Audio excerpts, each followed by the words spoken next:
Two hooded figures collide head-on with celestial beings, and the air crackles with every impact. The enemy fighter struts in like he owns the battlefield, rolling with a squad of 4 unstoppable spiritual gods. With her ace locked up tight until the final second, Shinobu raises her level 6 power from the shadows. A winged female deity, Seraph Gabriel, swoops in and completely shocks the other man with her terrifyingly high level. Standing tall before her allies, she radiates a power level humanity has never even dreamed of reaching. And he swears, "I'll become the strongest being in the world. No matter what, I'll start from level 1 if I have to." Way back in Tokyo's past, Shinobu's data on La Vida Online gets wiped clean, like it never even existed. His eyes go wide, he demands they say it again, like he needs to be 100% sure he heard right. His adoptive father, Ayumu, an old friend of his late father, pulls him aside and explains the truth. After their parents died and they had no family left, he took him and his sister in. Shinobu tells them he's truly grateful they took him in after they got left without a home. No love, no money, no country. When everything gets ripped away, the only lifeline he's got is his younger sister. Before his data gets wiped, Shinobu drops into a crouch and stares at the login screen on his smartphone, totally frozen in disbelief. Announcing this was his revenge against the sun. Payback was coming. His eyes flutter, then snap fully open, and the moment they do, he realizes he's trapped in a forest. He whips his head around, scanning for anyone, just anyone nearby. A jolt of voice yanks him back, and a system window pops open, welcoming him into the world of La Vida Online. He suddenly realizes he's trapped inside the online game world, and it's all way too real. Before the tutorial even starts, he's handed his first instruction: register, because if he doesn't, he gets penalized. A glowing orb materializes right before his eyes, lighting up the road and pointing him straight to the tutorial. The orb flares with blinding fury, and he jerks back in pure terror. Out of nowhere, a skeleton shuffles into view and walks straight in front of him. This skeleton, it's an undead knight, and you'll want to be level 7 before you even think about messing with it. Shinobu makes the whole attack look useless, slipping every strike with effortless, mind-blowing ease. Right after that, he hurls his fire magic and incinerates the skeleton to ash. With his sword in hand, he slices through the skeleton in one brutal strike, because those bones are way too fragile to last. Defeating that knight lets Shinobu power up and level up in the game. Right out of nowhere, a dead-eyed undead bird swoops in, grabs him, and rockets him into the sky, where it throws him down, fully expecting the fall to end his life. Pinned to the ground, he clung to one final thought: his sister. Suddenly, he snaps awake on the cold ground and has to restart the tutorial from zero. He kicked off a brand new tutorial, but his level didn't budge. It stayed exactly the same as before. Right in the middle of the tutorial, he gets hit with a brand new friend request. As soon as he accepted the request, a whole wave of fresh recommendations popped up for people who were starting at the exact same time. Through these leads, he finally realized Megumi and Ayumu had been trapped in this world with him. He couldn't shake the memory of that talk with Ayumu when she said deleting the La Vida account was pure revenge. Ayumu tells us his first love was his mom, Shoko. She barely even looked at him, but he still kept insisting on one thing: he'd prove just how powerful money could be. And the truth is brutal. She didn't just die. His father was so broke he couldn't give her the life she deserved. Spitting fire over her death, he cracked open his money and clout to shove Shinobu's father into a dirty debt trap run by shady men. He spills the truth because he knows this is the final time they'll ever see each other. Shinobu and his sister are packing up and moving out. Shinobu's fury exploded, and right as he was about to strike him, everything went off. His sister bursts to the door, shrieking at the top of her lungs, eyes wide with pure terror. Panic slammed into everyone at once. They had no clue what to do, because nobody wanted to die. Suddenly, a colossal blast rips through the building like it's nothing, ripping them right out of the structure as they come crashing down. The last thing he does is pull his sister into a tight hug, then he just waits, helpless, for death to slam into them, right before impact. La Vida blasts a command and yanks everyone into the game's world. Back in La Vida, he suddenly remembers everything, every twist of fate that dragged him here in the first place. Megumi was still stuck in the hospital, and all he could do was wait until the timer finally hit 0, then he'd wake up in this world. The skeleton lunges to surprise him, but he's already braced and ready for it. He's decided to go to any length, whatever it takes, to get stronger and tear through the world to protect his sister. His level shoots up fast as the tutorial goes on, but he can't stop missing his old account, the one where he played a summoner class that commanded the game's most terrifying beasts. Still in the tutorial, he trips right into a nightmare-level dungeon that's way too hard for him. A terrifying horde of skeletons bursts into view right in front of him. With fearless swagger, he barrels into every single skeleton like he owns the battlefield. Ramming his way up the dungeon floor, he takes out every single enemy that dares to block his path. And he was leveling up at a wild, breakneck pace. At the summit, he finally meets the immortal king of the undead, and the air turns cold around him. With one brutal strike from the king, Shinobu gets killed on the spot, then snaps right back to the very start of the tutorial. But he refuses to quit, so he throws himself right back into it and starts all over again. Until he storms the dungeon's highest peak and faces the immortal king again, one last time. This time he didn't just brace himself, he was ready for the king's assault, and he slammed up an advanced magic shield. With the perfect opening, Shinobu darts behind the king, striking like a shadow, and fires a brutal strike straight at his weak spot with magic. The immortal king slams into the counterattack, so fast he doesn't even get a heartbeat to dodge. Shinobu's hanging by a thread, bleeding out like a storm, but even so, he summons his final attack. He threw out his strongest magic as a last-ditch shot to take him down. But the immortal king slams Shinobu with a brutal strike, and boom, a massive explosion tears through the scene. And just like that, he faceplants into death again, then snaps awake in the same spot at the very beginning of the tutorial. A notification pops up like a thunderclap. He just got the cloak of wisdom of the immortal king. After thousands of brutal clashes, he finally cracks the immortal king and drags him down. After mowing down monster after monster, he finally broke through and hit level 72. He straps on the fresh gear he just scored. And just like that, he finishes the tutorial and slams his name into the register. The second the tutorial ends, a blinding jolt hits, and he's dumped in some totally unknown place. A girl suddenly pops up and tells him, "You got teleported straight to the La Vida online management office." And he's the very first player to get full access to the brand new major update. But in return, he'll be handed a once-in-a-lifetime mission, one only he can pull off. Shinobu's old account is gone for good, but the good news is, a few items can still be dragged back. That administrator girl shakes her head and admits she's out of moves. There's nothing more she can do. And she kicks off the Utopia quest's 13 brutal steps. And Shinobu gets thrust straight into the mission dungeon. In this dungeon, they trap him and make him wipe every floor clean, starting from the very first one. Thanks to that administrator girl, the missing data came rushing back, at least a chunk of it. The summons finally landed in his inventory at last, only to realize they couldn't fight at all. As he strides through the dungeon halls, a goblin sits there, staring up at him like it owns the place. The goblin clocks him instantly and swings its sword, then Shinobu snaps out of the way at the last second. Now it's do or die. Since the tutorial's done, he has to be painfully careful, because one wrong move and he's gone, no extra lives left to save him. From far away, he hurls a roaring fireball, only for the goblin to twist out of the way. Next, Shinobu snaps into action, lashes the goblin down with binding chains, and locks it in place. But this goblin isn't some tutorial pushover, he shatters free on his own, and then charges at Shinobu with everything he's got.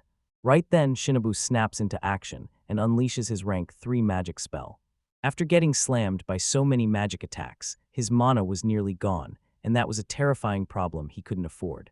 He pulled out a potion that wiped out all damage, health, mana, and stamina, fully restored in one gulp. After downing that potion, he unleashes everything he's got, swinging in with pure, unstoppable magical power. Blowing up everything around him, it became his final shot, his last hope to snatch victory in this fight. Shinobu is wiped out, but she still digs deep and slams that high-level goblin down for good. A notification blares. His sister Megumi will finally wake up in 10 months and 23 days. He keeps charging ahead, determined to get as strong as humanly possible, so the second she wakes up, he can protect her with everything he's got. After a while, 2 kids were deep in the forest, crouched in hiding while monsters prowled nearby, until one of the ogres stumbled on them, hiding behind a tree. Claire, terrified and powerless, got yanked in the blink of an eye by a hulking ogre, right as it started dragging her toward the jaws of death. Aaron, frozen in place, clutched a shattered sword and screamed at the top of his lungs for help. Right when the monster was about to chomp her, a blade came flying in and sliced its arm clean off. And that person was Shinobu, slipping in at the exact perfect moment to rescue the little girl. He snapped back instantly, no one was going to die to monsters right in front of him. Then he roared forward, slammed into the monster, and drove a punch so brutal it rattled everything around them. It smashed the creature to pieces, obliterating everything, until only its legs were left standing. A horde of monsters surged toward Shinobu, and a grin broke across his face because this was the perfect moment to put his magic to the test. Then he tore into his deadliest 5th-level magic and blasted everyone nearby into nothingness. To keep them safe, he fired up his radar skill and zeroed in on every nearby enemy, and stumbled on a whole pack of ogres, tearing into a group of helpless, ultra-low-level humans. Shinobu snapped on his flight magic and shot straight toward the horde of ogres. Meanwhile, the humans huddled together and fought like their lives depended on it, trying to fend off the threat. The girl snapped, telling everyone to stay calm, because Jacob was still out there. Jacob, their leader, stood frozen in place, just staring as everyone around him got slaughtered. She stared in shock and snapped, "What are you doing? Why aren't you helping?" He shot back that his gift mattered only as long as he was still breathing, and that a genius like him wouldn't be allowed to die there. And he bolted so fast to hide that, in a blink, she lost sight of him completely. As that horde of ogres surged toward her, the girl froze solid, completely lost on what to do next. Right at the edge of death, her final thought screamed one thing: she wanted to apologize to Eren and Claire for being weak. And just when the moment hits, Shinobu bursts in out of nowhere, planting herself in front of the ogre's attack. She was totally stunned, staring at him like, who is this kid and where did he even come from? Even bumping into a gang of ogres was already completely off the charts. But what this kid was doing to the ogres was downright weird. Once most of the ogres were wiped out, the survivors scrambled for the hills and fled from Shinobu. After the ogres were wiped out, Jacob sprinted back and demanded, "Who are you?" Shinobu shrugged and said he was only an adventurer who happened to be passing through. And right there, lurking close to them, a few monsters still remained. Then he blasted them all in one shot with his dragon fire magic, wiping every last one of them out at once. Jacob's stomach dropped. He was terrified to find someone else using the exact same magic as him. He spent his whole life honing that magic to perfection, then watched some rookie blow it out of the water with a far better version. After throwing spell after spell, Shinobu suddenly clocked something big. Now everyone in that place remembers him, and he's terrified of being spotted by the other players. He shouted for everyone who was left, demanding they rush in closer. And he unleashed mind hack magic, wiping every trace of himself from their memories. But Jacob was the only one who didn't forget, and he swore that moment was something he'd carry with him for the rest of his life. Cold-blooded and ruthless, he burned every last guild warrior alive. He spared only the girl alive because he wanted a pet, something he could control and keep. A few days flew by, and then Shinobu finally showed up at the Adventurers Guild house. He lined in and asked, "So what do I do to join the guild?" The girl snatched the crystal and told him, "Put your hands on it, let it show everyone what you're made of." He knew this was a disaster waiting to happen. If they found out he was level 80, she'd blab to everyone, and boom, he'd get exposed. Just like that, Jacob showed up right beside him, out of nowhere. Shinobu snapped in surprise when she realized Jacob was the guild's leader, someone she'd almost joined. Jacob tried to slip out unnoticed, then barked, "Freeze, don't let them clock you." He shot a warning there'd be a meeting in his room, and they'd better show up.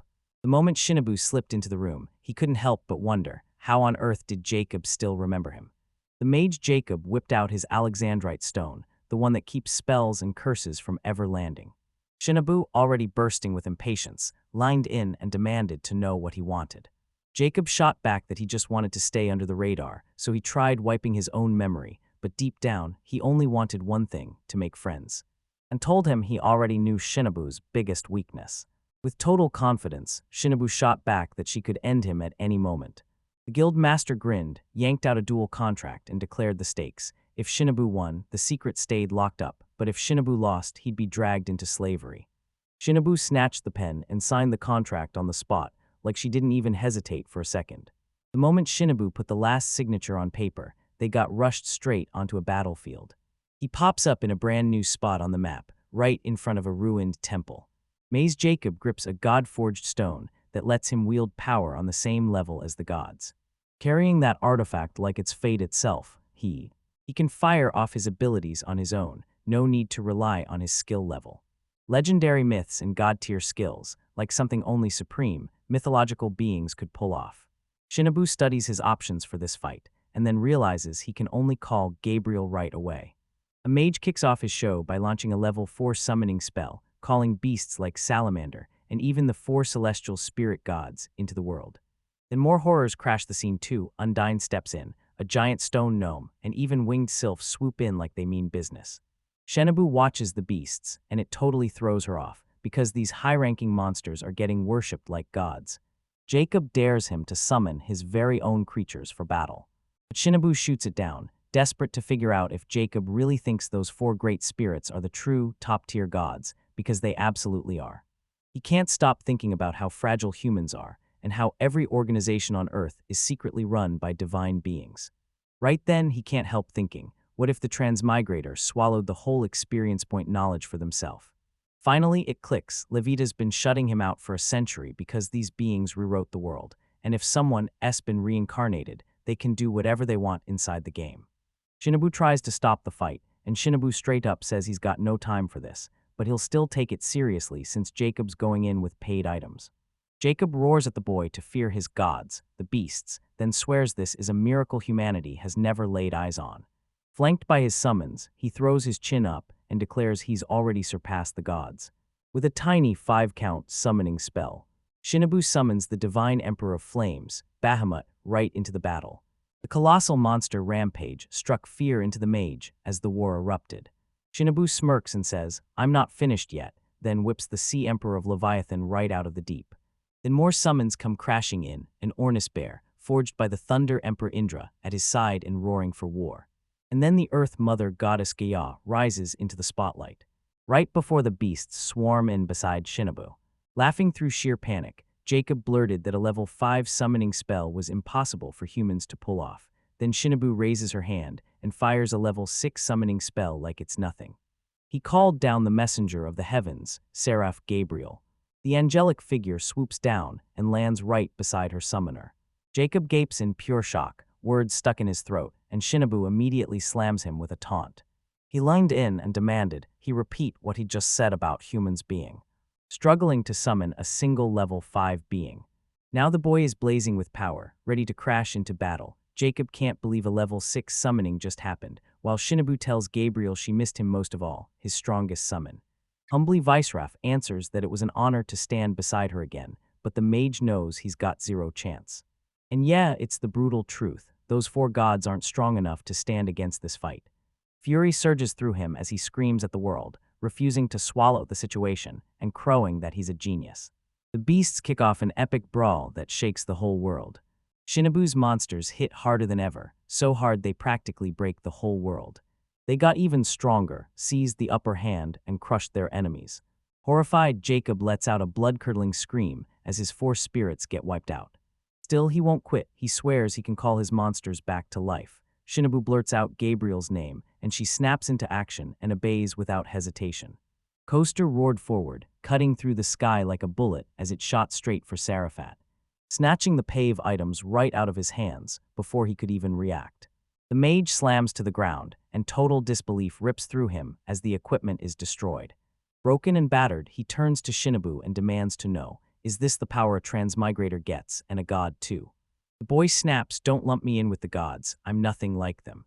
And the reason hits hard, they've been living on a level far above Levita since the very beginning. He admits he started at level 1, and that the only way he leveled up was getting wiped again and again during the tutorial. Jacob bursts into laughter, shaking his head in disbelief at the insane thing he just heard.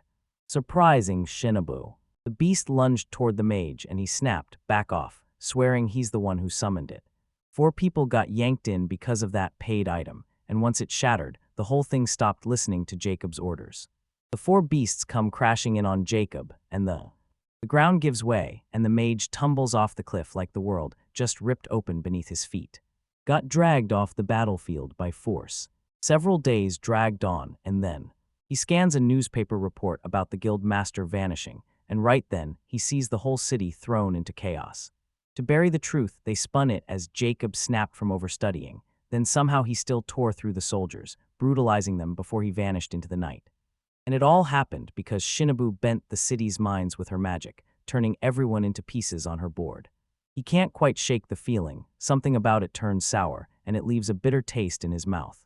From the cottage's rooftop, he watches as the captain finally locks arms with her two younger siblings, Aaron and Claire. Then the three of them burst into a joyful embrace, filling the air with pure relief and happiness. Shinobu's heart soars watching them reunited and safe, and the young man can't shake the thought that one wrong move could have spiraled into disaster, because human malice really has no bottom. He locks his sights on becoming even stronger, leveling up fast, hunting for new weapons and abilities, and he even starts eyeing that secret dungeon that just opened up to him. He clenches his resolve, steps into what's next, and calls out for Gabriel. A servant of hers swore that she'd go anywhere he wanted. Elsewhere in La Vida, a brutal battle rages, and a young cat-eared girl is so badly injured she can barely stay standing, too weak to even get a word out. A man in a hat leans in and bluntly asks her, "Do you hate me?" Determined, she fired back that she'd erase him for good. He leans in and tells her, "If you really want to get stronger, you've gotta hate me, because only then will you have what it takes to finish me." He tells her straight up, level 99 still isn't the finish line, she has to blast past the maximum level. Blood-soaked, his hand glistens with the crimson of the transmigrator, and he swears, with a steel-cold vow, to wipe out every last one of them. He tells you how sick to his stomach he feels when someone dies, and Seraph. Giraffe Gabriel rushes in to calm him down, insisting that the mage acted hostile, and that he got exactly what he had coming as punishment. Deep down, Gabriel can't help but recognize her master as a god. He swore obedience to turn himself into a relentless combat machine, ready to rip through anything that threatened him. Shinobu snaps her attention back and bluntly tells her she can't just wipe someone out like that. But she shoots back that the Emi is a pagan, and it must be wiped out, just like a master would demand, while Shinobu flat out disagrees. He makes it crystal clear, if she ever wants to try something like that again, she has to come to him and get his permission first, and she nods, admitting that this is exactly why she was made. Shinobu hates jokes so much that he flat out says, if I told her to die, she'd actually do it. Gabriel doesn't even pause, he just shoots back, yes. She'd gladly go through with it, even if she had to end up whispering that her heart would break, because her body would still stay standing, and death wouldn't come for a while. Desperate, Shinobu orders her to unleash recovery magic, and when she follows Gabriel's will, she obeys without hesitation. By the campfire, the two kept cooking and talking, then surprise hits when Gabriel's loyalty shines through, and she swears she's devoted not just in battle, but even in cooking and cleaning. Gabriel adds that she can handle nighttime duties too, and that's when confusion crashes over him like a wave. Then she slides her top down just enough to trigger the system's warning screen, flashing over her exposed outfit like it just caught her off guard. Levita's specs aren't built for every age, so she can't take on the nighttime duties for a 17-year-old boy. Finally, it hits him, Seraph wasn't joking at all. All you can hear is the sizzle and the crackle of the fire as the food cooks. Sean Oblifingsivite's next move is simple, crank up his combat power. Though he got dragged into a mess, he still pulled off one win by snagging the information he needed. Gabriel leans in and asks if they're really not strong enough to fight already. He tells her, yeah, your strength is solid, but once we step into level 99 enemies, none of that's going to matter. If Jacob's story is right, and those factions are really pulling strings with foreign teams and hidden powers, keeping the whole thing balanced, he can't shake the fear that the balance will snap and everything will fall apart. With the massive new update that's coming, and it finally bumps the level cap up big time. He worries this could shatter the balance of power, then boom, war erupts everywhere. Shinobu tells him survival demands real combat power, and he can't stop thinking. The numbers say his sister will step into this world in just 10 months. Curiosity burns in Gabriel's chest as he leans in and demands what he plans to do with power like that. He shoots back that he'll start by ducking into hiding, using the fact that he's the only one with access to the update, then grind to level up as high as he possibly can. Shinobu admits solo leveling is inefficient, and Gabriel smirks that if you just hide from other players, they can't form a party, so the boy decides to be the ones who stand side by side with the world's residents. Mr. Raff starts doubting his whole idea of friendship, because Levita's residents are painfully weak, but then he realizes it's not just fate. There's a reason they're so powerless and clueless about the existence of the high-ranking divine demons. He's convinced those players twisted the facts over the past century, blocking the residents from getting a single real advantage. Gabriel gets it, this isn't weakness, it's control. They were deliberately kept powerless, and Shinobu is fired up to track down the truly capable people. Like raw gemstones that he polishes until they shine, turning them into his disciples. Ready to unleash his plan, Shinobu gears up to hunt down the humans he knows are out there, while while devouring his identity down to the last shred. But the young man insists he's got no real choice. If he tried to explain everything in public, it would put him in serious danger. On stage, slaves got dragged into a brutal auction, while buyers swarmed forward and raised their plaques, hungry for the next one. He's shocked to see the place cleaner than he ever expected, and Gabriel breaks it down. Those slates are treated like real products, so they get checked and judged carefully before anyone buys them. A slave stumbles up to them in Saravka, bare as the day he was born. She's treated like she has one job only, delivering love straight to the buyers. Shalabu leans in and asks Gabriel who should be his disciple, hoping for a totally different viewpoint. Letting her own biases, prejudices, and favorite quirks guide her, she decides that a boy around 10 years old is the perfect pick. Shinobu lets out a mischievous chuckle, basically admitting she's into cute little boys, and Gabriel immediately shoots back, claiming it was just a hypothetical answer. The boy who couldn't decide anything for himself. As they rush through the market, something snaps Gabriel's focus and drags his attention in. She gestures to the spot where materials get stacked, and the boy blurts, "Wait, please." A bunch of helpless injured girls sprawled on the ground. As one of the merchants screams, demands she explains how she even got there. He snaps that she's trash and orders her wiped from the market, then she blurts out a few words in a totally unfamiliar language. The man lifts his fist, ready to strike her, snarling that she'll never mess with his customers again. Lightning fast, Shinobu snatches the man's wrist. He grabs that hand and demands to know, right now, what the boy is up to. Shinobu smirks and says he's just a lost customer, and that answer flips the merchant's mood. Now he's all curiosity, dying to know exactly what kind of customer he is. Shinobu asks the man if the girl is for sale, and he snaps back that she's probably trying to escape, so Shinobu presses him again, and he keeps being rude, claiming the girl is nothing but worthless. Shinobu checks her status, and the moment she sees it, her stomach drops. She's level 1, her stats are brutally awful, and her condition looks miserable. The young man demands answers about how she got this way, but the merchant snaps back that she was like this when they found her, and if she's rude too, she's still doomed to die from illness. Shinobu drops into a crouch right beside the girl. Whoever it was, he froze in terror and backed away fast, eyes wide. Then growls at him like a wild beast. He realizes she's seconds away from dying, refusing to quit just like he did. He can't stop thinking how they're alike, and how you refuse to quit, even after getting wiped out again and again, feeling every brutal elimination firsthand. Shinobu suddenly remembers wiping away the loss of his parents, and realizes Megumi is the same age as this girl. He pulls her into a hug, then straight up asks how much it would cost to buy her, because in the shine of her eyes, he sees himself staring back. Not too long ago, she starts remembering the version of her wife she used to be, before everything crashes, twists, and ends up rotting in the gutter. The pointy-eared girl steps forward and calls herself Alice Cecil, 15 years old, and then drops her origin story. She's from the Tatir tribe in the great forest of Scafax, raised by a family of guardians who ruled the land and fought as battle mages deep in those woods, with her birth timed to when her parents were seen as exceptional magicians, and that's when red expectations swooped in, replacing parts of her abilities. So at 14, she tore herself away from her village and headed for the Imperial Academy to study magic. In the Lilac Empire, beastmen get shoved aside and the locals often shoot cruel, cross-eyed looks behind their backs.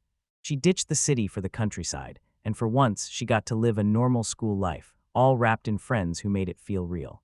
Everything snapped into place the day her mage rite of passage arrived, the ritual where you forge a contract with spirits, and at just 15 years old, she felt her mind wasn't grown up enough to handle it. They summoned the 4 great spiritual gods, and suddenly she had to forge a super-tight 4-contract seal, one slip and she'd never unleash her magic. But the 4 refused to hand her their power. And just like that, they stamped her as incompetent. Getting laughed at in school day after day, getting mocked nonstop, and even having people call him a savage, like it was a joke he couldn't escape. Alice grit her teeth and pushed through, until one day everything finally changed. The girl cracked that same joke for the very first time, and it landed like a spark in the dark. Alice seethed with fury at everyone who kept mocking her. She explained exactly where she'd come from, right after everyone forked over the money for school and threw her a full-on farewell party. And just like that, the bullying spiraled out of control. Just before the holidays, Alice got yanked into the headmaster's office. He handed her a special league, then basically told her to go home and quit the academy. I still stayed on his mind, even after he decided to go back. She couldn't stop worrying about what her parents would do. With tears drying on her cheeks, Alice started telling herself she'd be welcomed home, and she braced for the moment she'd apologize to them for every bit of disappointment. At the very least, she could still stand her ground as the forest's guardian. Flames swallowed everything in sight, the air reeked of blood, and she stood there shaking as the whole place erupted into fire, people screaming while the flames devoured them. Fuming over his appearance, Alice sprinted straight at them. She crumpled to the ground, and in the wreckage, a bright flash of her happy farewell tore through her mind. Behind her, a man burst into view and thrust his hand straight toward her, like he'd found exactly what he was looking for. A shadowy sphere of pure energy slammed into existence, Pandora chanting a level 5 spell. The ground wouldn't just hold her. Her body burned, choked, and thrashed in raw, ripping pain.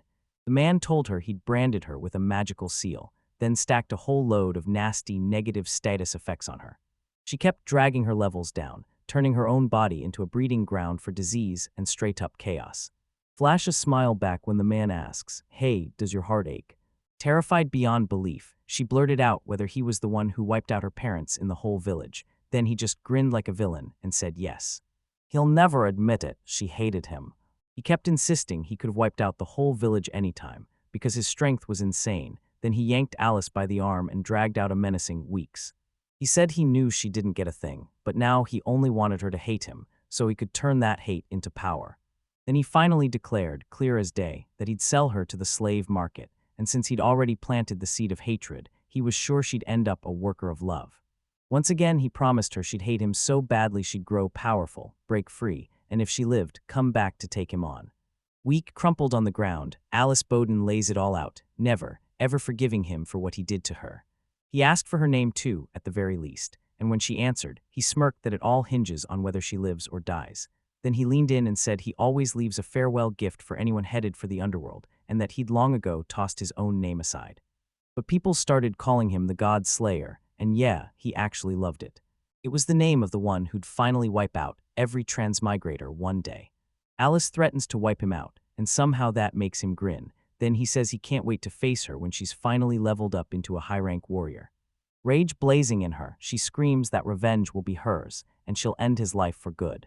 Back in the present, Alice staggers through the slave market, dirty, battered, and bleeding. She jolts her eyes open and snaps into focus, Shinobu standing there, with the merchant beside her. Shinobu leaned in and asked Gabriel how long the healing would take. Gabriel said, 3 seconds, and Alice's eyes shut instantly. Gabrielle unleashes her healing power. For Sura's blessing, right when everything starts to shift. Alice jolts awake and stares down at her perfectly healed body, stunned by what just happened. She turns to Gabrielle and seeing the angel in her, blurts out, "Did you die?" Shinobu snaps back that she's still alive, and he promises he'll take her to safety, but tells her she can choose too. Then he blurts that he's done searching for a disciple, and if she wants to get stronger, he'll stand with her and show her how. And if she wants more, she can go with him. She's a little terrified, but the memory of the girl's laughter lights a fire in her chest and gives her the courage to push forward. He ripped his hand back and sprang to his feet. Shinobu tells Gabriel he'll be waiting outside, swears he can count on him, and orders him, "Don't let that girl down. And leave the two of them alone." Alice can't stop replaying what the Godslayer warned her about, the kind of slave she'd become the moment someone bought her. She recoils hard when Gabriel reaches for her clothes, and it's clear she wants him to stop. So the seraph steps in and tries to calm her down, telling her she's got brand new clothes. The two girls slip into the bath, and a seraph swoops in to scrub the dirt off Alice's body. The girl's breath caught. She realized the petrification poison had vanished from her body, taking everything with it along with every one of her wounds still raw, and even the scars from childhood still haunting her. Alice thanks her for the healing, and Gabriel quickly tells her, "Now go thank Shinobu," as he was the one who demanded to know how. How many days would it take for her to finally heal? Even so, the girl grabs her gratitude and thanks her for everything she did. And the seraph swore she was only doing what the young mage commanded. Fresh as daybreak, he slipped into brand new clothes. But he couldn't stop now. He had to meet Shinobu. He shouts for them to follow, and Alice's mind immediately snaps back to everything the God Slayer warned her about. Her face snaps to life, eyes lighting up with emotion and hunger the moment she lays eyes on the feast spread across the table. Shinobu can't stop worrying. Her thoughts spiral again and again. The girl shoots a trembling question. Does she count as a slave, and will she be allowed to see her master? Alice blurts out about the slave crest still burned into her skin, and he promises, "Don't worry, we're going to break the spell." The seraph quickly apologizes for missing it in, and then unleashes magic to wipe the mark clean. Happy tells him the truth. This is a magic that vanished 100 years ago, and the boy fires back that the only way to get it out is with an oath or a blood contract. Shinobu bursts into joy, declaring she's free at last, no more slavery, and now she can stuff herself with whatever she wants. She tells him the boy's got magical talent, and that's why she can't make sense of it. She was purchased, yet she's completely incapable of doing anything. He shoots back, "Yeah, what you need is strong out." He made sure everyone understood. These weren't just allies or disciples, and he never tried to buy her just to turn her into a slave. With that heartbreaking face, she gulps out an apology, telling him she grabbed his hand to survive, but admits she's got no qualifications at all. And somehow it's insanely hard to get strong. Because she's totally incompetent. After the banquet, she slipped away. Shinobu leads the two into the night, taking them deep out past the city limits. Worried out of her mind, Alice presses a fare for answers, and he snaps that they're heading back to base, fast, so nobody catches them using magic.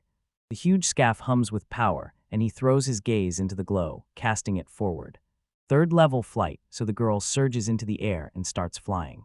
He tells her, "If you're scared, shut your eyes," and that. Then he slams out a fourth-level gravity disable. 3 of them bobbed up in the sky, and from up there Alice could see the entire city spread out before her. She's blown away to find herself floating above the clouds, and when the mage asks if she's scared, she snaps back that she's not, because the view is absolutely stunning. Alice shoots him a question, "Do you have a god?" because the archangel keeps shadowing him everywhere. It makes him burst into laughter as he insists he's just a human, but then Gabriel steps in and calls him a god. The girl snaps that no normal person could pull off 4th-level magic so effortlessly, and then she's baffled, asking why he'd even want her as something to dissect. If she realizes the whole world is round. And she swore she thought it looked flat, like a map. He leaned in and demanded. She watched the curve hanging right at the edge of the world. Pointy upwards. He whisks her up to the sky's edge and points out the dark space lurking above the clouds. And he breaks down the wild landscapes you'd never even notice until he shows you what's really out there. Shinobu says the girl keeps calling herself incompetent, but she still knows too little, so she can't be sure of it. With tears spilling down her face, she clings to the boy's sweet words, and when the young man says she's been surprised over and over, she realizes it. This time, she won't make it, so she forces herself to be surprised one last time. She can't help but ask, "What could possibly top the world you're showing me?" Shinobu claims that, in the game, it was like. It's way easier to bounce back and forth with that command that triggers a 5th-level dimensional orbit. A blazing, unstoppable sword gets forged out of thin air.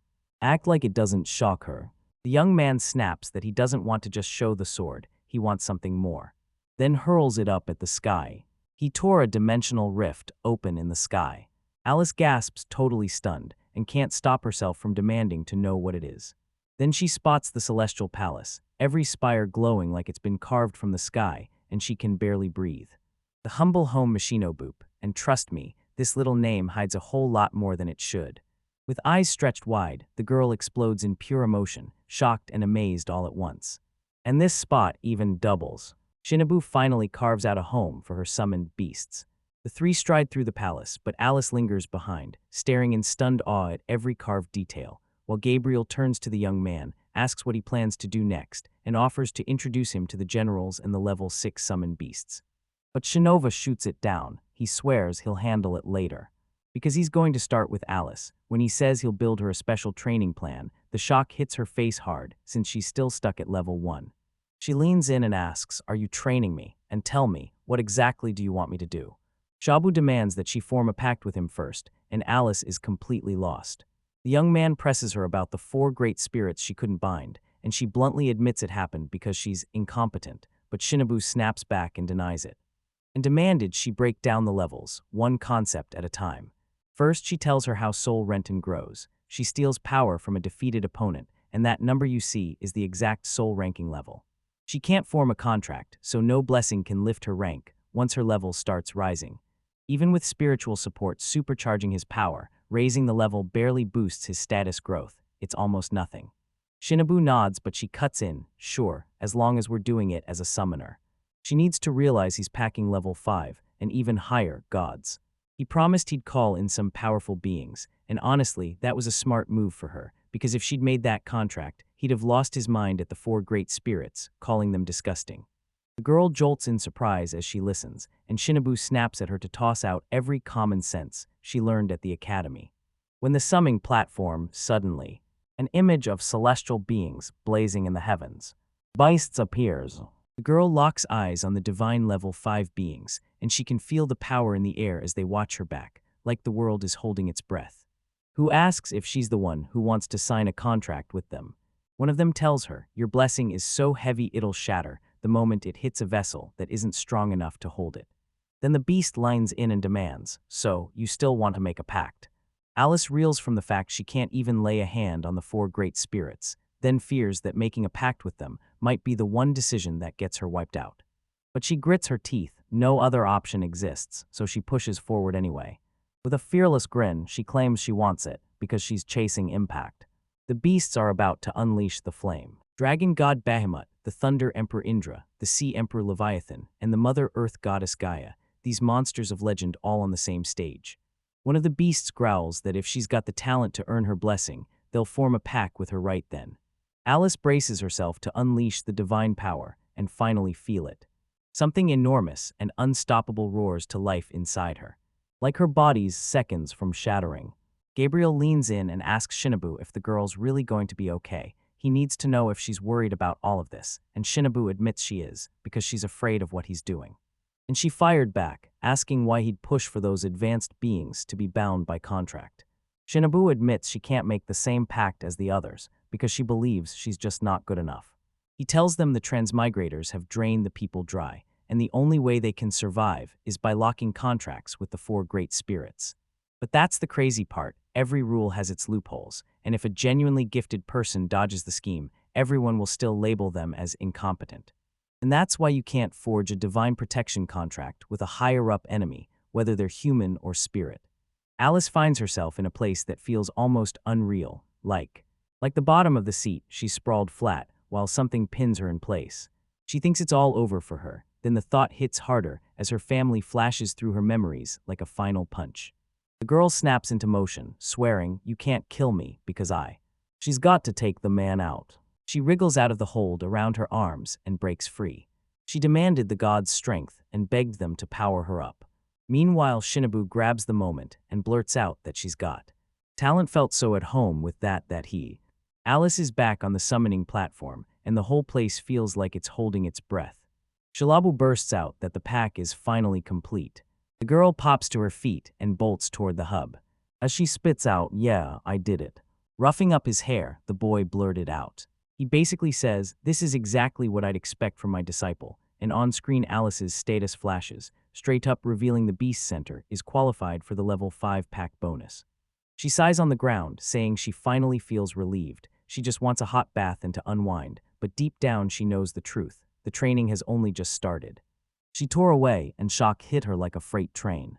He's saying, "All right, now we finally start leveling up." Alice can't stop thinking about whether she really needs to ask, and what kind of respect she should show. He leans in and tells her, "It's time, level up now." Even though she gets it, she still insists she's sweating from the path, yet Shinobu waves it off, like it's no big deal at all. Inside Shauni's magical staff, he snaps her out of her feelings for the moment. Shinobu can tell she's exhausted, but he pushes her to lock in and focus, so she won't mess up and end up getting hurt. The mage leans in and asks if she's ever cast magic, and Alice shoots back that she's only done domestic spells and first-level magic, so she'll step in and control it for her. The staff ignites, and he tells her he's about to pour power into her and that object. Then he orders her to stay still so she can list every magic. Shinobu tells her, "Look up, because that's where the shot is headed." Her eyes blow wide the moment she spots a high-level calamity monster bearing down on her. He tells her, "Use magic to smash the dragon. If you get shocked, only a mage can pull it off, because it's magic that can do the job." Alice can't believe she's about to do all of this by herself, and Shinobu steps in, telling her to trust him with everything. And he'll channel his magic with total confidence. Unleashes 5th level fire magic. The fire died where she hurls her fired shots at the creature. In the future, explosions burst across the sky, shattering the night, and then SH. Alice stared in stunned silence as everything shattered into pieces, her mind screaming that none of it was real, every second felt unreal. Shinobu brings up the status screen, and when she realizes he wants her to look, she's like, "Wait, what are you trying to show me?" Then insists she was only gripping the staff. The boy suddenly realizes she can't see the screen, and he blurts out for her to check her status. She locks eyes on the status plate she forged the moment she first stepped into the accounting room. She grabs a plate and freezes in shock when she sees her level hit 5, totally baffled by the other numbers that don't make sense at all. Shinobu asks if her skill is stacked at 2-3 times the inhabitants' power, then says it'll get recalibrated every time she levels up, so she presses him hard. "Why did I jump so fast if you're the one who actually beat the dragon?" Once more, he gushes his gratitude for the friendship necklace. Equipment splits the EXP like a party favor, sharing it across the whole team, until level-ups hit their cap. Then the high-level player's EXP gets tossed to the low-level guys even if they never lift a finger, keeping everyone's power in check. Shinobu can't stop thinking, this is how I'd use Levita when I invite my friends, and honestly, the situation feels exactly the same. That young guy figures it'll be a breeze, as long as he steps in with guidance, and close supervision. That's how he forges disciples, turning them into a force that won't stop. Alice blurts that she doesn't really know much about the item, and it's clear he's piecing it together without her. A girl with long dark hair shows up and tells Shinobu, "I thought a thief cat crept after you while you slept." She smiles and wishes the boy a good morning, and Alice stares at her completely stunned, thinking about just how breathtaking she is. The girl blurts out to Alice that she'd been spying on them and saw, and when Shinobu's gaze landed on her, jealousy exploded in her chest so hard she couldn't breathe. Panicked, Alice blurts that it happened because of the leveling, but the girl shuts her down and presses Shinobu for answers. "Boo at me all you want, just don't hug her too."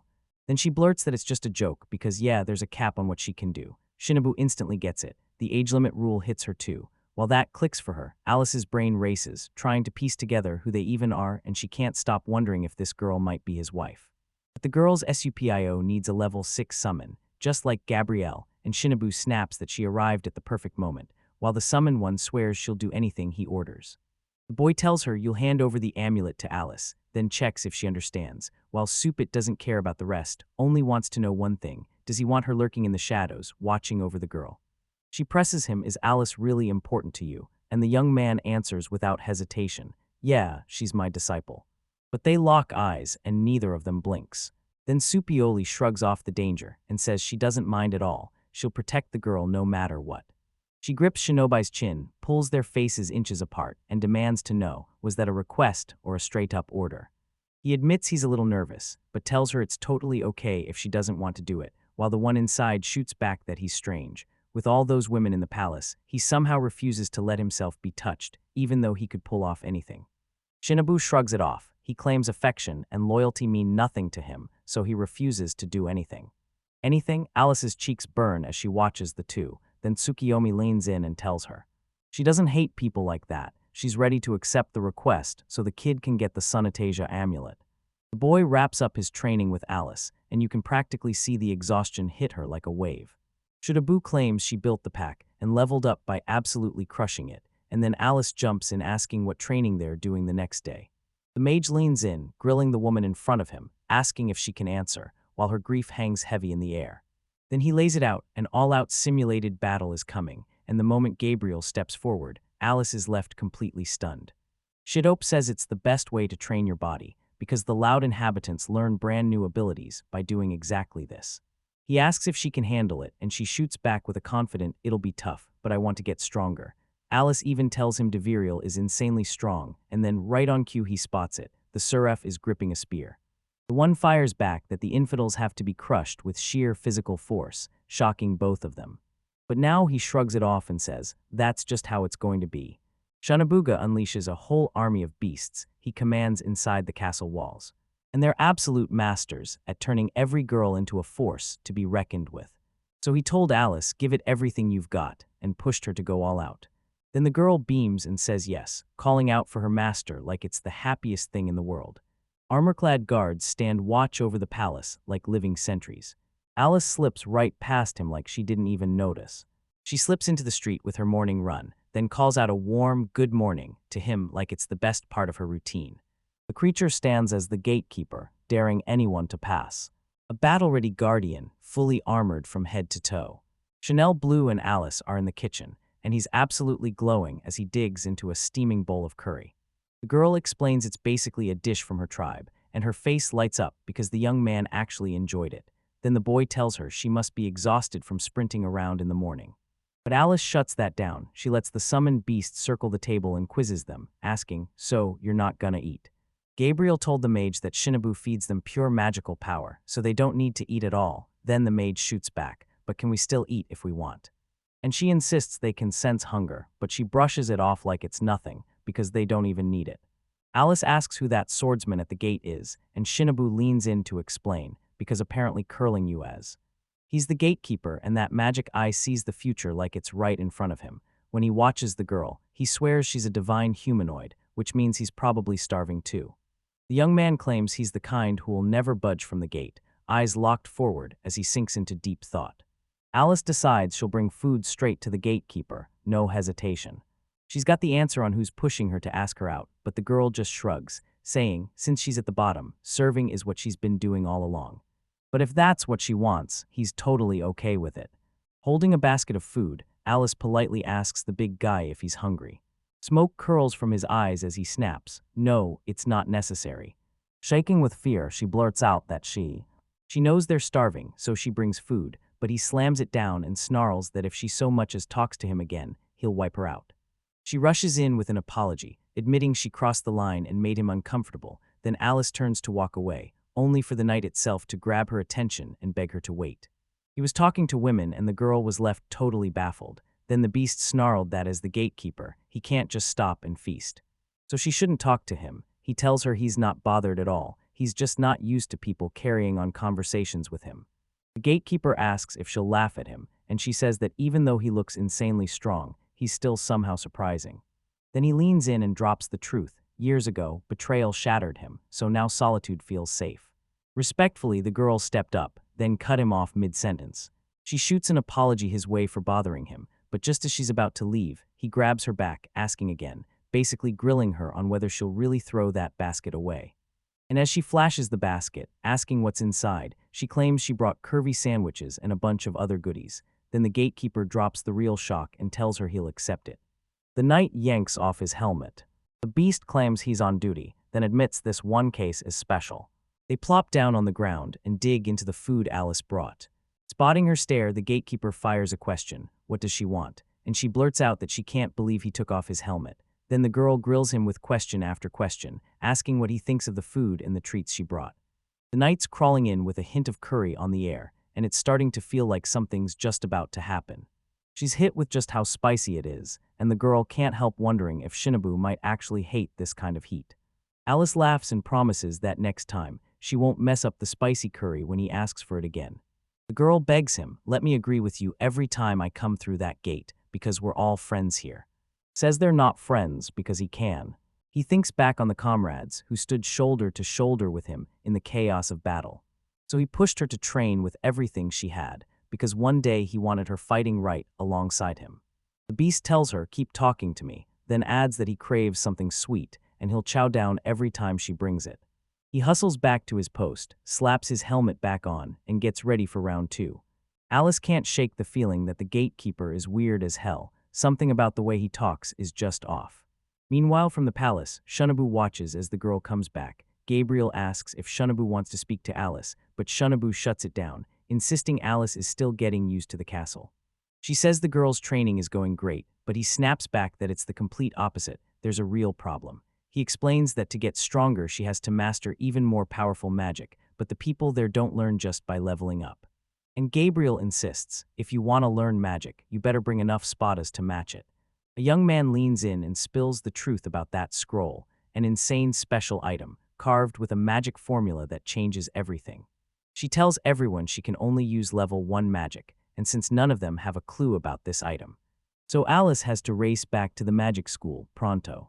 She slips into her school uniform, grabs the courage, and leaves her room to me. She heads right up to Shinobu and Gabriel, and then, standing there face to face, she blurts out an apology for keeping them waiting.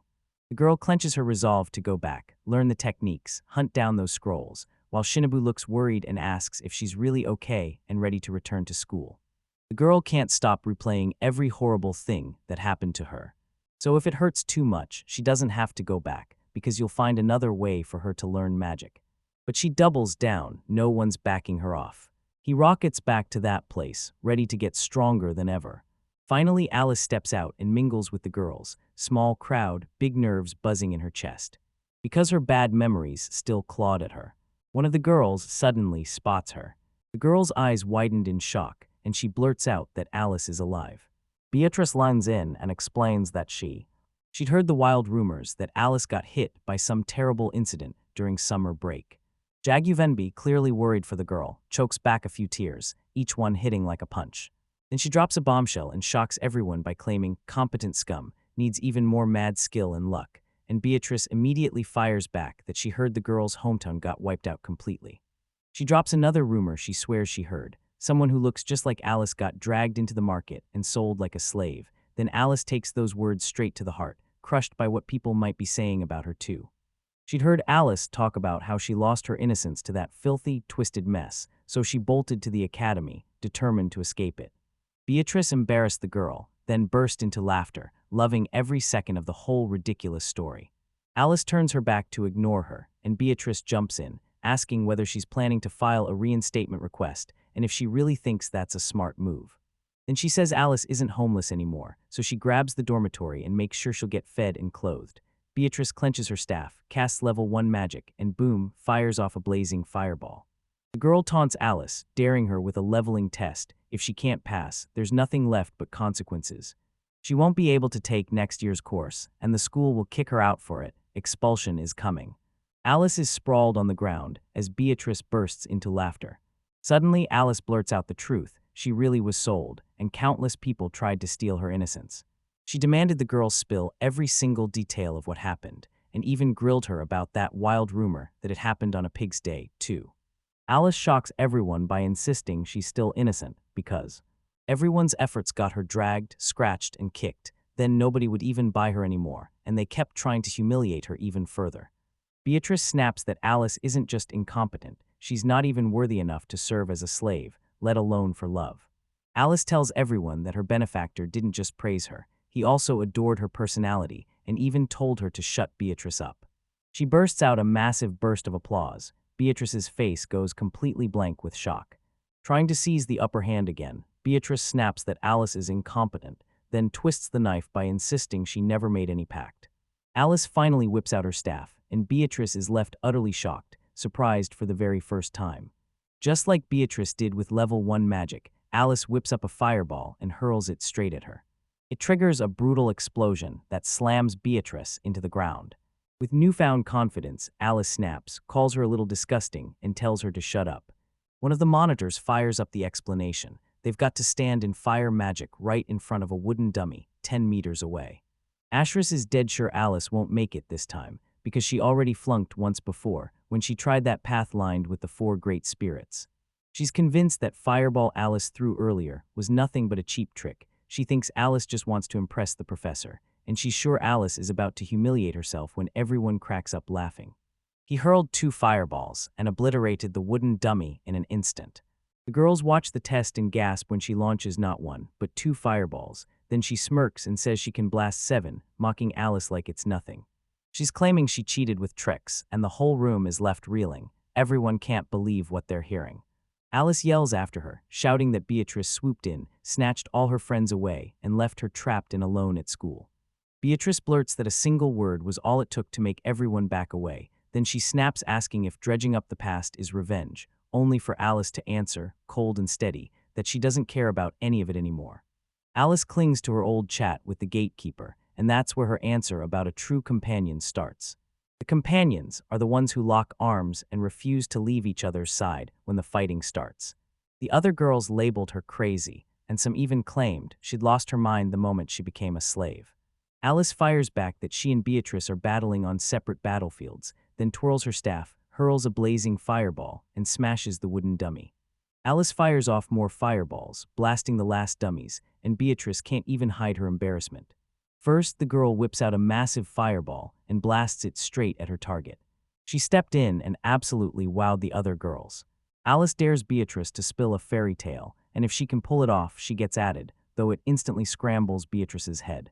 She tells them the tale has folks who can slam level 5 magic again and again, and then casually says she can do it with level 1 magic, like it's no big deal. Beatrice leans in, desperate to know what she's talking about, but Alice snaps back, saying she doesn't understand it at all. Alice's mind snaps back to what Shinobu told her about. She refused to stop searching for another way to learn, and everyone could see she was gifted, because the real proof was the beast she'd made a pact with. But Beatrice crumpled to the ground, frozen in pure shock. Alice kicks back and declares, loud and clear, that she's no longer incompetent. Alice strides past the pastors, hand in her reinstatement license. Locked inside a mansion for young. 4 young boys huddle around an older man, soaking in every word like it might change their lives. The man picks one of the boys and barks at him to meet him in his room later, and the old man can't stop laughing, already picturing a wild night ahead. Beatrice bursts into the room weeping, and she cries out for her father like her world is falling apart. The girl drops to his feet, snapping over Alice, and as she spills exactly what happened, rage boils in him. But the commoners finally snapped and rose up against the Heisen family, while the man insisted that extermination was necessary. Then father and daughter locked in, planning a full-on extermination operation. A stranger with sharp, pointed ears suddenly popped into view. He's suddenly surrounded by bats, like the sky itself has turned hostile.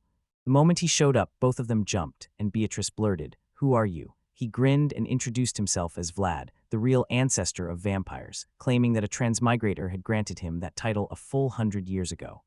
Beatrice's father snaps, asking what he's doing there, and why he chose to wake up at that exact moment.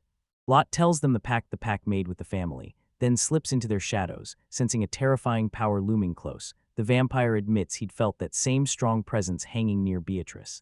And the girl leans in, asking if it could be Alice. While the boys trudge through the corridors, eavesdropping on the trio's talk, one man steps in and tells Vlad that handling such a dead, dull task is totally unnecessary. But the vampire demands the boy keep his eyes on that barely open door. Dior and Vlad say he's gone there again and again to handle Tia's work, and every time he just feels like they're using him to haul off the trash. The vampire darts in like lightning, sinking into the boy with a relentless attack because he's drenched in the red liquid still dripping off his lifeless victim, and he snaps at Beatrice to use her brains and make his bow happen. And with terror clawing at her, the girl can only nod and agree. Elsewhere, then the god slams into the story, cutting the sentence in half. Slayer leans over everything from up high, calls the ancestral vampire a total fraud, and can't help wondering if something like that will even work on them. Then he suddenly swears there's someone new standing right next to Alice. A colossal monster looms right beside a terrified boy. The beast growls that the thing they've been waiting on is finally here. Up above, they spot a massive dragon, and the boy blurts out that the Godslayer's spread his seed plan didn't just work, it summoned something even bigger. Now the 3 of them team up, hunting the transmigrator, ready to beat him and level up into something stronger than ever. A massive dragon closes in fast, and it's about to. And he gets wiped out before anyone can even blink. The Godslayer hits level 98, the boys sitting at level 92, and that 4-armed beast stomps around at level 95. Revered across the world as the 3 sages. And that's when the Godslayer locks in, determined to tear the world back into balance. Back at the castle, Alice and Gabriel are in the middle of brutal training. The girl blasts the Archangel's power and hurls 6 roaring fireballs in rapid succession. An angel who shrugs off attacks like they're nothing. Gabriel lunges in, slams Alice to the ground, and jams the sharp tip of her spiritor straight at her. Shinobu blurts out that Gabriel is getting absolutely Spartan asterisk, and it's getting scary fast. And she even thinks it's great for Alice to toughen her body now, while she's stuck using only level 1 magic. He blurts out, "Are you okay?" And she answers, "I'm fine, even though you can tell it's brutally hard." But she refuses to stop. She's chasing more power, no matter what. The young man tilts his head and demands answers about the scroll, and Alice starts. Explains that they can still pull off that level too, but it's been ages since anyone managed to reach it. Then he fires off a question about level 3, and she cuts in like, "I've got." It's got 0 details, just this. You'll need another person, and it's insanely hard to pick up because it basically demands a transmigrator. Prayer, so the weaker the inhabitant becomes, the more transmigrators have to master it. The girl remembers meeting a god slayer, and the moment he demanded she train harder so she'd get stronger. Shinobu can't shake it. After that conversation, a painful memory comes roaring back. But the girl insists, "I'm fine," and Matt, no matter how badly he wants to, can't stop himself from getting stuck in the memory. The young man can't shake the feeling he's figured out who the God Slayer really is. Alice says she's heading to change clothes, then she waves goodbye to both of them. The girl is back at the academy fire, and the whole place feels like it's about to ignite. He blasted fireballs straight at the wooden dummies. Homie's absolute shock hit everyone else. A student gushes that Alice is cute, and somehow her grades are amazing too, until another girl snaps back, calling her a beast, and then one of them admits she was overjoyed when Alice finally defeated Beatrice. Beatrice lurks behind them, overhears everything, and rage surges as she gets even more furious at Alice. All alone, Alice strides through the academy's outer grounds, her mind racing, because she still hasn't uncovered a single clue on the scroll. Beatrice shows up right in her path. Irritation flares up, and she leans in, asking Alice how it feels right through to the best student in the whole school right now. But the girl shrugs it off completely, says it's no big deal, and she's not even interested. Beatrice thrusts her staff into the air as Alice blurts out, "Do you really want it?" She's itching to fight again with level 1 magic, but she shuts that idea down hard. She unleashes level 3 magic, causing a blazing magic circle to ignite beneath them. Beatrice leans in and asks, "So, are you surprised?" as she calls it transfer magic. She tells them it's a trap, but the Heisen family has poured everything into their so-called destruction war. Then Alice shuts her eyes as the blinding light explodes. And when she swings them open, Beatrice smiles and asks if the girl's shaking with fear, then insists she's doing her best to hug down little girls. Alice whips her gaze to the spot Beatrice pointed at, and there, Vlad stands amid several lifeless bodies. Beatrice throws a triumphant smile as she tells the vampire she's delivered the prey. Then she demands, "So where are the bodies?" and glares, waiting for the answer. He told them, "I'm being hunted by A and B rank adventurers, and I'm pretty sure I've got political enemies to blame too." Confident Beecher lines in and declares he's the real Supreme. An unstoppable premium vampire, so powerful it spells the end for Alice. But she doesn't flinch, she stares it down, asks why a creature like that would ever take orders from humans, and then she comes to the conclusion that it has to be a pact, because the vampire claims he doesn't care about Alice at all. He's hunting the people hiding behind her. She sinks into guilt, convinced she doomed herself the moment she fell for the trap. The bodies crumpled on the ground, jerk back to life and lunge at the girl, ready to tear her apart. Terrifying creatures have Alice pinned down, struggling in their grip. Vlad says these are his zombies, right there, moving now, marching in formation. After all the fluids drain, the transformation kicks in, and if it happened to him, it's going to hit her too. Beatrice snaps that it's still not enough, and demands Alice lie. He's trying to drag her to the mansion and hand her over to his pet orc, one that's in heat, and Vlad spits that she's cruel while swearing he doesn't care what happens to humans. Beatrice digs even deeper into her cruelty, then sharpens her words and starts calling Alice completely incompetent. With the zombies clamped on her, Alice shouts for Shinobu's help. From her necklace, then the guardian beast shows up, and Stucco Iami says that calling her was the smarter move, because choosing stubborn pride over survival would have gotten him eliminated. Vlad pushes past the fear and demands answers from the beast, asking why it is what it is. Sakuratomi steps forward and declares herself one of the 3 great gods of the land of the rising sun, ruler of eternal darkness and the goddess of the moon. She snaps it shut by declaring, with full confidence, that this is the name of the one who's going to deliver the vampire's final death. Beatrice blurts, "Who is she?" and then straight up calls the woman an idiot. A total idiot for daring to challenge the ancestral vampire. Without wasting a breath, Supri just calls out Beatrice for running her mouth, and then she slaps her so hard she knocks out a tooth. Beatrice is absolutely terrified as she clamps her nose, only for the red liquid to gush out and humiliate her, so the woman yells, "Beatrice," aloud. Stupid pigs, she swore up and down that a real ancestral vampire was out there.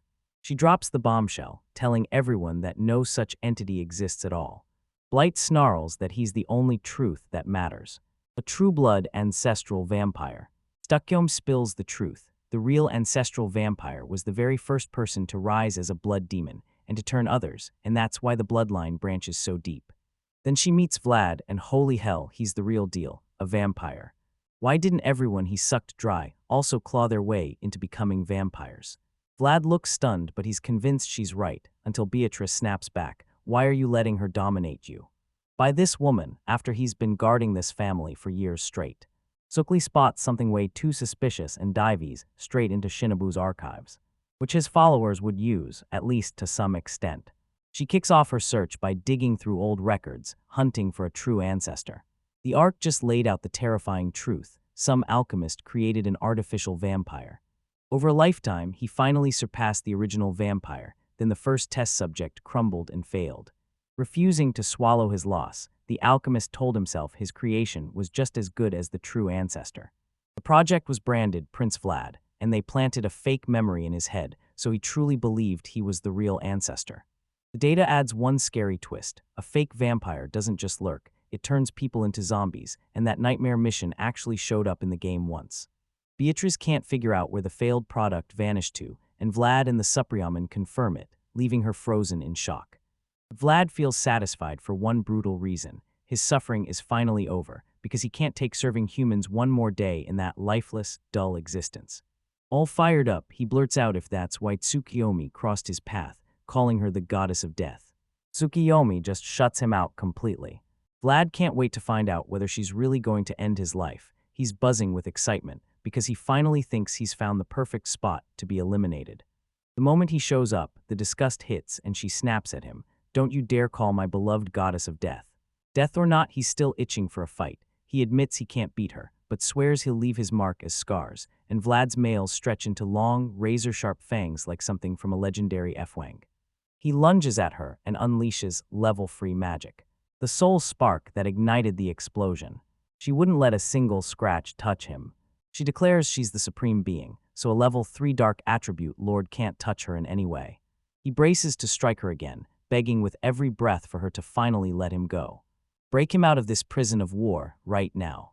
But the woman crushes his confidence. She straight up tells him he's been getting the whole thing wrong, and he demands to know if you really think you're actually fighting.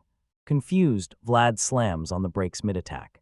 She swears she hasn't landed one single counterattack. She's been stuck in full defense the whole time. The false vampire leans in, demanding she finally give him the honorable ending he's chasing, while Stupli just smirks and promises she'll hand him what he wants. But since he picked a fight with Alice, she's not going to be the one to handle it.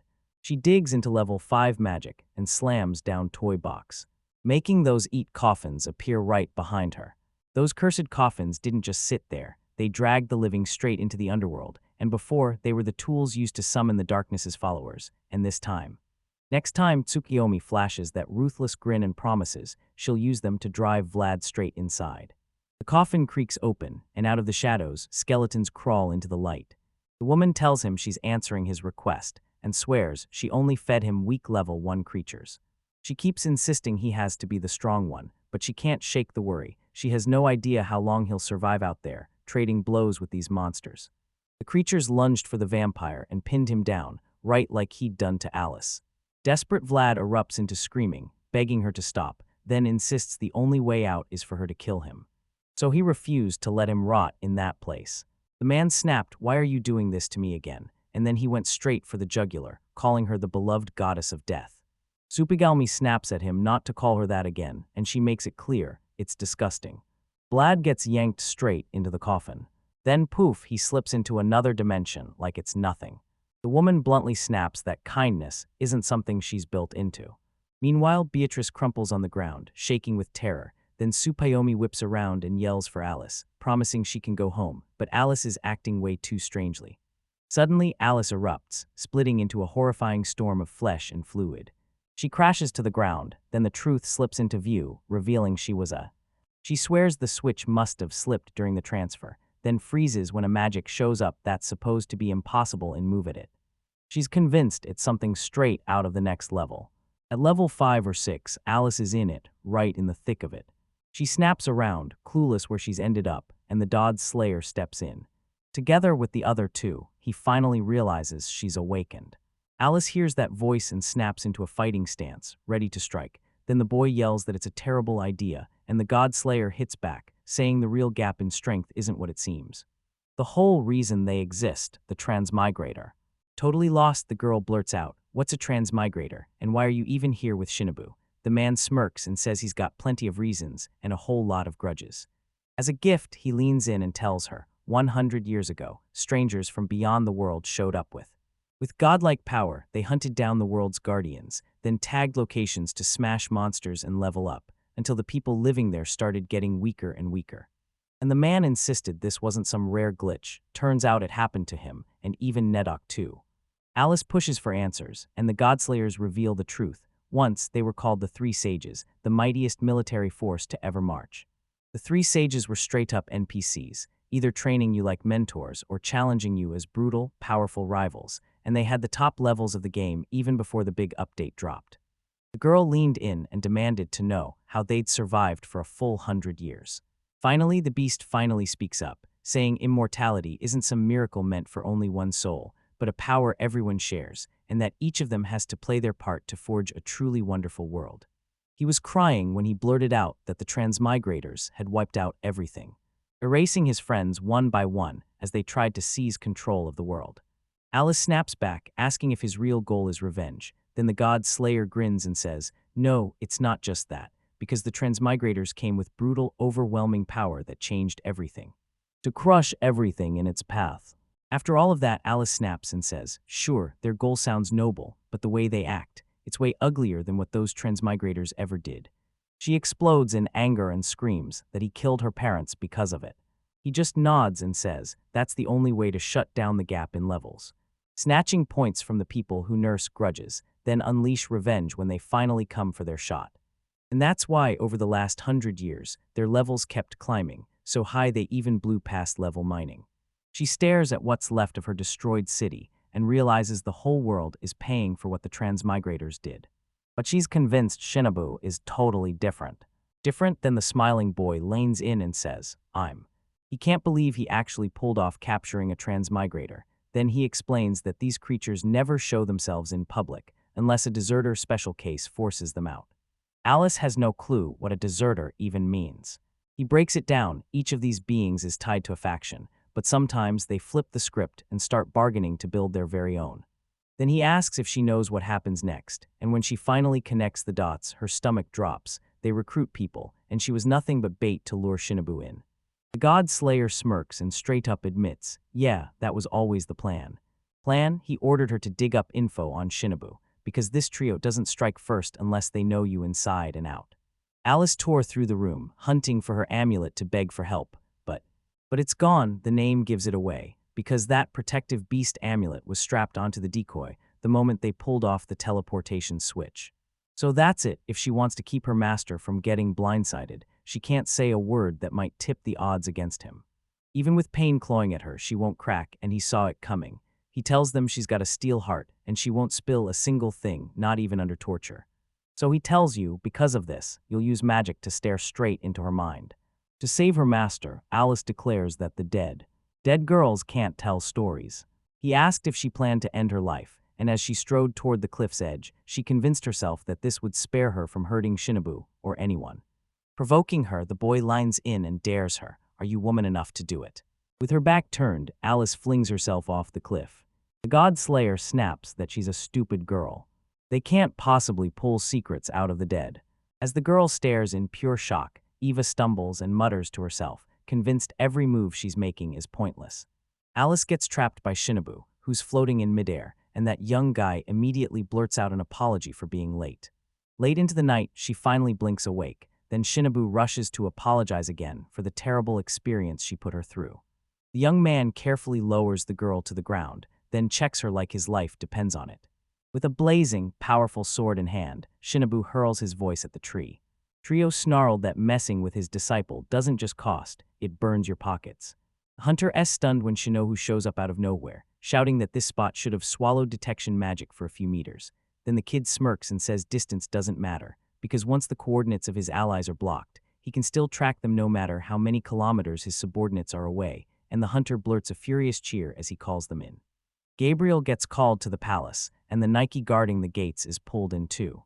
From the battlefield to St. Alice, straight into the next chaos. Surprised, she blurts out her question to the night of their friends, and even with no answer coming back, she still smiles.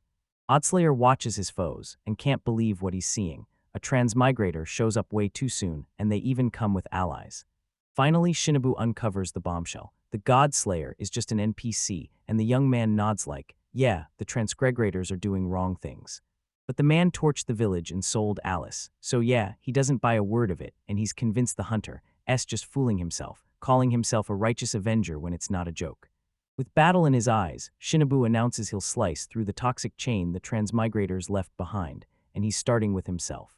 The three of them lock in their choices and pick who they'll face next. The hunter throws down on Shinobu, the beast clashes with the knight, and the boy goes toe-to-toe with Gabriel. Then the man straight up declares that his allies can do whatever they want. He wants it, but that transmigrator is the only one waiting for him. Nobody else gets a say. He barrels straight at Shinobu, send both of them plunging off the cliff. If this battle keeps raging across the sea, Shinobu clocks just how brutally fast his opponent moves, and that's exactly why he's still standing after 100 years. The man smirks and tells him this is only the start. At the very start, you slam Shinobu and the Tignes, even while trading blows with Gabriel. Real worry gnaws at her about her master, but the boy shrugs it off and insists she's his opponent. Meanwhile, the knight rages and clashes against, ramsacked through the four-armed monster. Arms thundered forward, sword blazing in their grip. Back in the main clash, Shinobu freezes. He can't feel a single twitch or presence the moment he gets hit. That's because the hunter, fueled by the magic of 5 and powered by love, just teleports. He lunges at the young man who fights back, and Shinobu's eyes narrow, because she realizes this won't be easy, and that sage title is completely wasted on him. He trained in ruthless combat techniques just to take down transmigrators, and it turns out close-quarters fighting is the only thing that really fits him. He also claims the transmigrators lean way too hard on the powers they're handed, but Shinobu just couldn't tap into his at all. The young man shoots back that summoners struggle in close quarters, and the hunter vanishes again, popping up behind the mage to strike fast. Shinobu whips out of the way at the last second, then clamps down on her opponent's hand like a trap. Surprising the hunter, he lanes in and swears that at close range, your shot can't miss. So he kicks it up and unleashes level 5 magic, triggering the tiniest self-destruct power. A tiny glowing blast flickers into existence like a sudden little star going off. With this attack, Shinobu's MP gets slashed by nearly half. He smirks, says that's nothing, then flicks off a level-free magic spell and snaps it into stupor recovery. Shinobu is absolutely stunned when the next battle kicks off. Gabriel lies bleeding on the ground, and the boy blurts out, was healing magic really pointless? The hunter provokes him by claiming his friend is stronger than Gabriel, and Shinobu snaps into panic. She shouts for the seraph. With barely any strength left, he gasps that she's already got him, then demands she says sorry.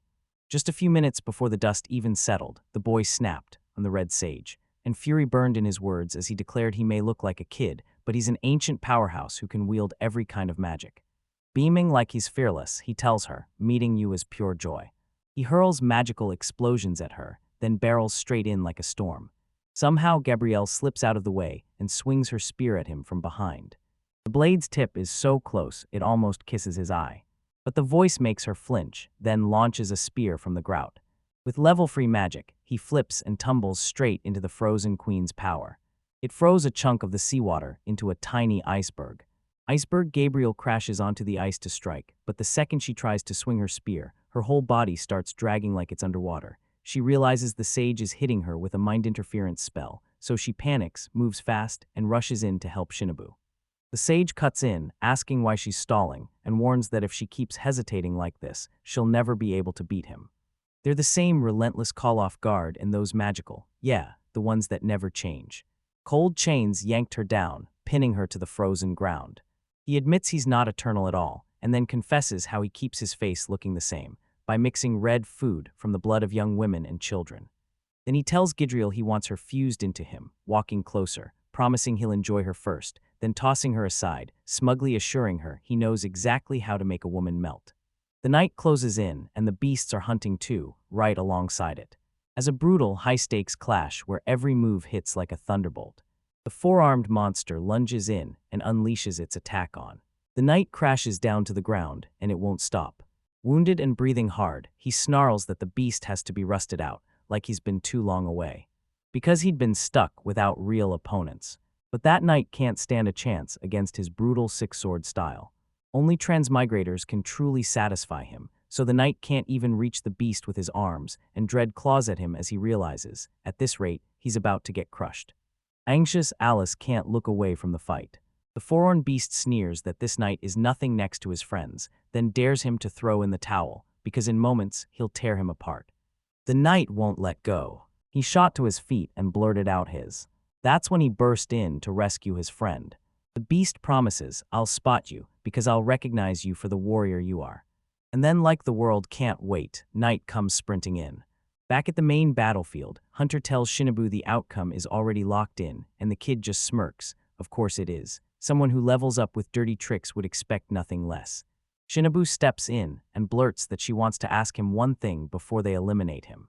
The man asks if he's finally chosen to accept his fate, and the young man just nods, so understanding it almost hurts. He says it's only natural for a transmigrator to accept it when the death clock is ticking. Then he turns to promise an answer, and Shinobu fires back. What makes the hunter's power different from a transmigrator's? The hunter snaps back that it's all about grit and sharpening yourself, determination turned into refinement. And that Shinobu needs to finally get it. She's seen his friends and the whole world get violated. Shinobu leans in and fires the question, how do you learn magic? She's convinced that answer is the whole difference between them. The hunter leans in and tells you straight up, if you want to truly learn, you've got to hit the grand library of Suki. At the magical book, something alive lurks. Either it devours a human mind, or it unleashes jaw-dropping magic. At last he admits that others tried it before, and the magical book swallowed them whole. With a grin, the boy thanks him for the priceless info, and even the hunter looks totally thrown off. Punching up his command screen, Shinobu says the man handed everything over way too easily, and now it's time to fight through the real difficulty. He doesn't get it, so the sage presses him, asking why he's acting like he has no clue where he's even headed. The young man shoots back that he's about to use the class skill orb. An orb hums to life in the young mage's hand, glowing brighter with every beat of his heart. Here he unleashes the divine power release, like a buried godly force bursting into the world. The knight's armor explodes into shards. Letters burst open the mystery, and his real identity finally came to light. The beast gets shot to seed, and turns out it's a colossal three-headed monster, the ultimate guardian of the underworld servers. The red sage's jaw drops when he sees Gabriel back to full strength, but she twists her spirit and turns the flames into smoky gray. Gabriel snaps that it's pointless, because everything Shimabu blesses with magic now slips right out of his hands, and his power won't work anymore, so in panic he blurts that he hasn't unleashed all of it yet.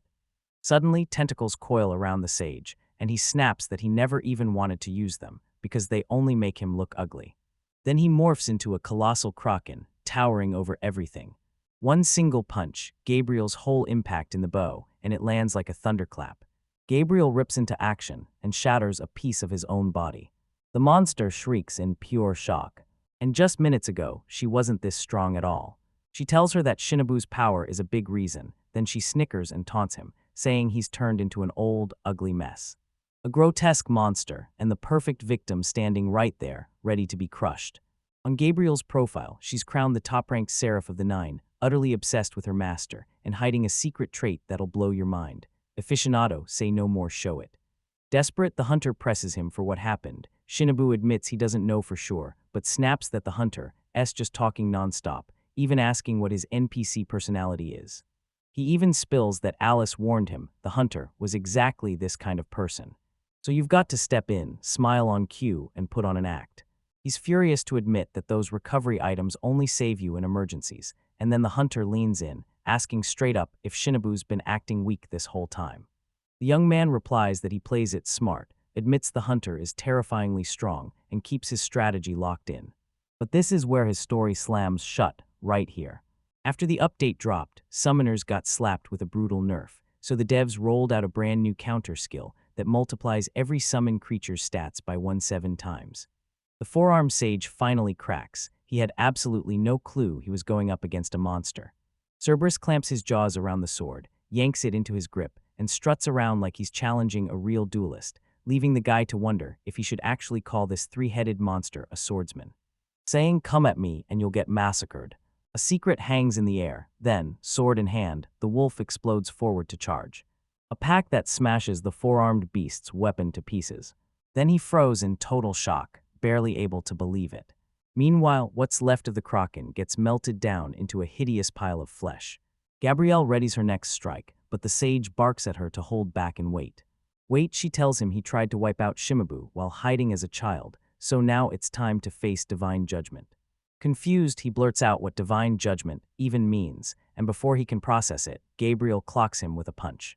Even in the next fight, the hunter gets rocked when he sees every one of his allies. HP and MP get wiped clean, while Shinobu just smirks and says, "My allies are stronger than the sage S." The man vows that if he can beat Shinobu, every one of his summons will vanish, then he barrels straight at her. The counterattack blasts through with raw speed and force, making you wonder, was the young man's weakness the whole time just a mask? The mage shuts him down, saying the summoned creature's stats ripped into him, and that divine power has been juicing him up even more ever since. Shocked, the man fires back that it's ridiculous. Shinobu snaps in agreement, calling it a cruel, unfair mechanic, and then reveals it's his secret trick. Rage boiling in his chest, the hunter lunges at him and blasts a fireball straight toward his face, hurled it exploding straight at Shinobu. He demands the transmigrator spare a man from arrest, and the man swears he'll drag the world back into the hell it used to be. Or Shinobu calls up Bahamut, and the rift rips open with him. Just the monster's arm shoots out, thwack, and it smashes the sage with one brutal hit. The young man snaps back, saying his goal doesn't even matter, because what he's done is just as monstrous as the transmigrators. Shinobu's back explodes with black wings.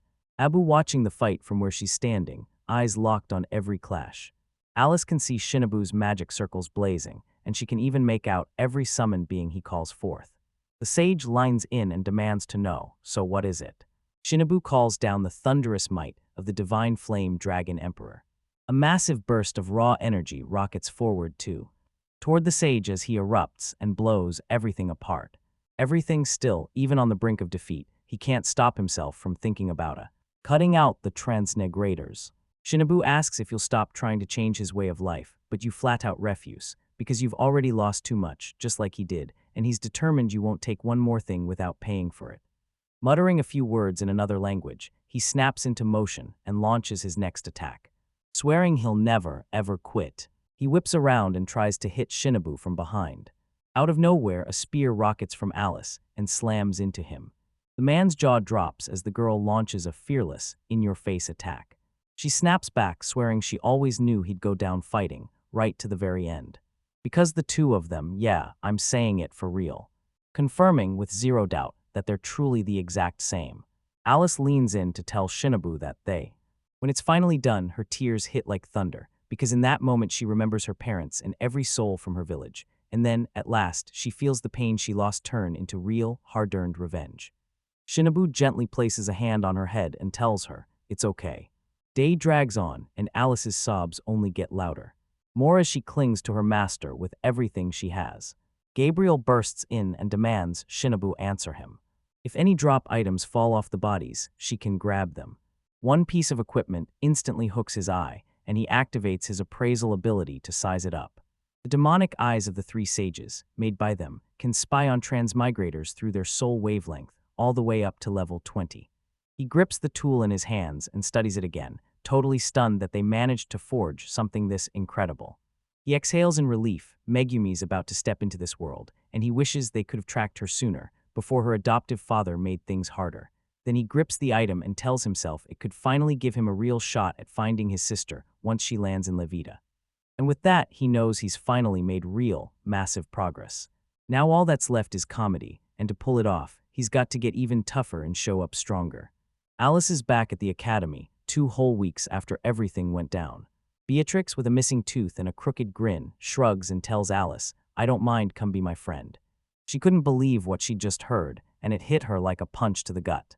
Once everyone realized Live was gone, the Heisen family head crumbled overnight, no allies left, and a political enemy swept him out for good. By morning, the whole family was left in ruins overnight. Beatrice tries to calm the chaos between them, but Shinobu's erased the memory of that day like it never happened. Alice calls the offer incredibly generous, and Beatrice lights up. She quickly asks if there will be friends and what amazing perks that friendship will bring. But Alice shoots down the offer with a heavy, I'm sorry, and Beatrice refuses to buy it, so she presses her to bury the past and move on. Alice can't believe it. Coming from the bully herself, Beatrice's words shock her, but Alice shuts it down fast because she's already leaving the academy. And Beatrice warns Alice that if she quits after this new target gets all the attention and ends up getting labeled incompetent, that disaster lands on her instead.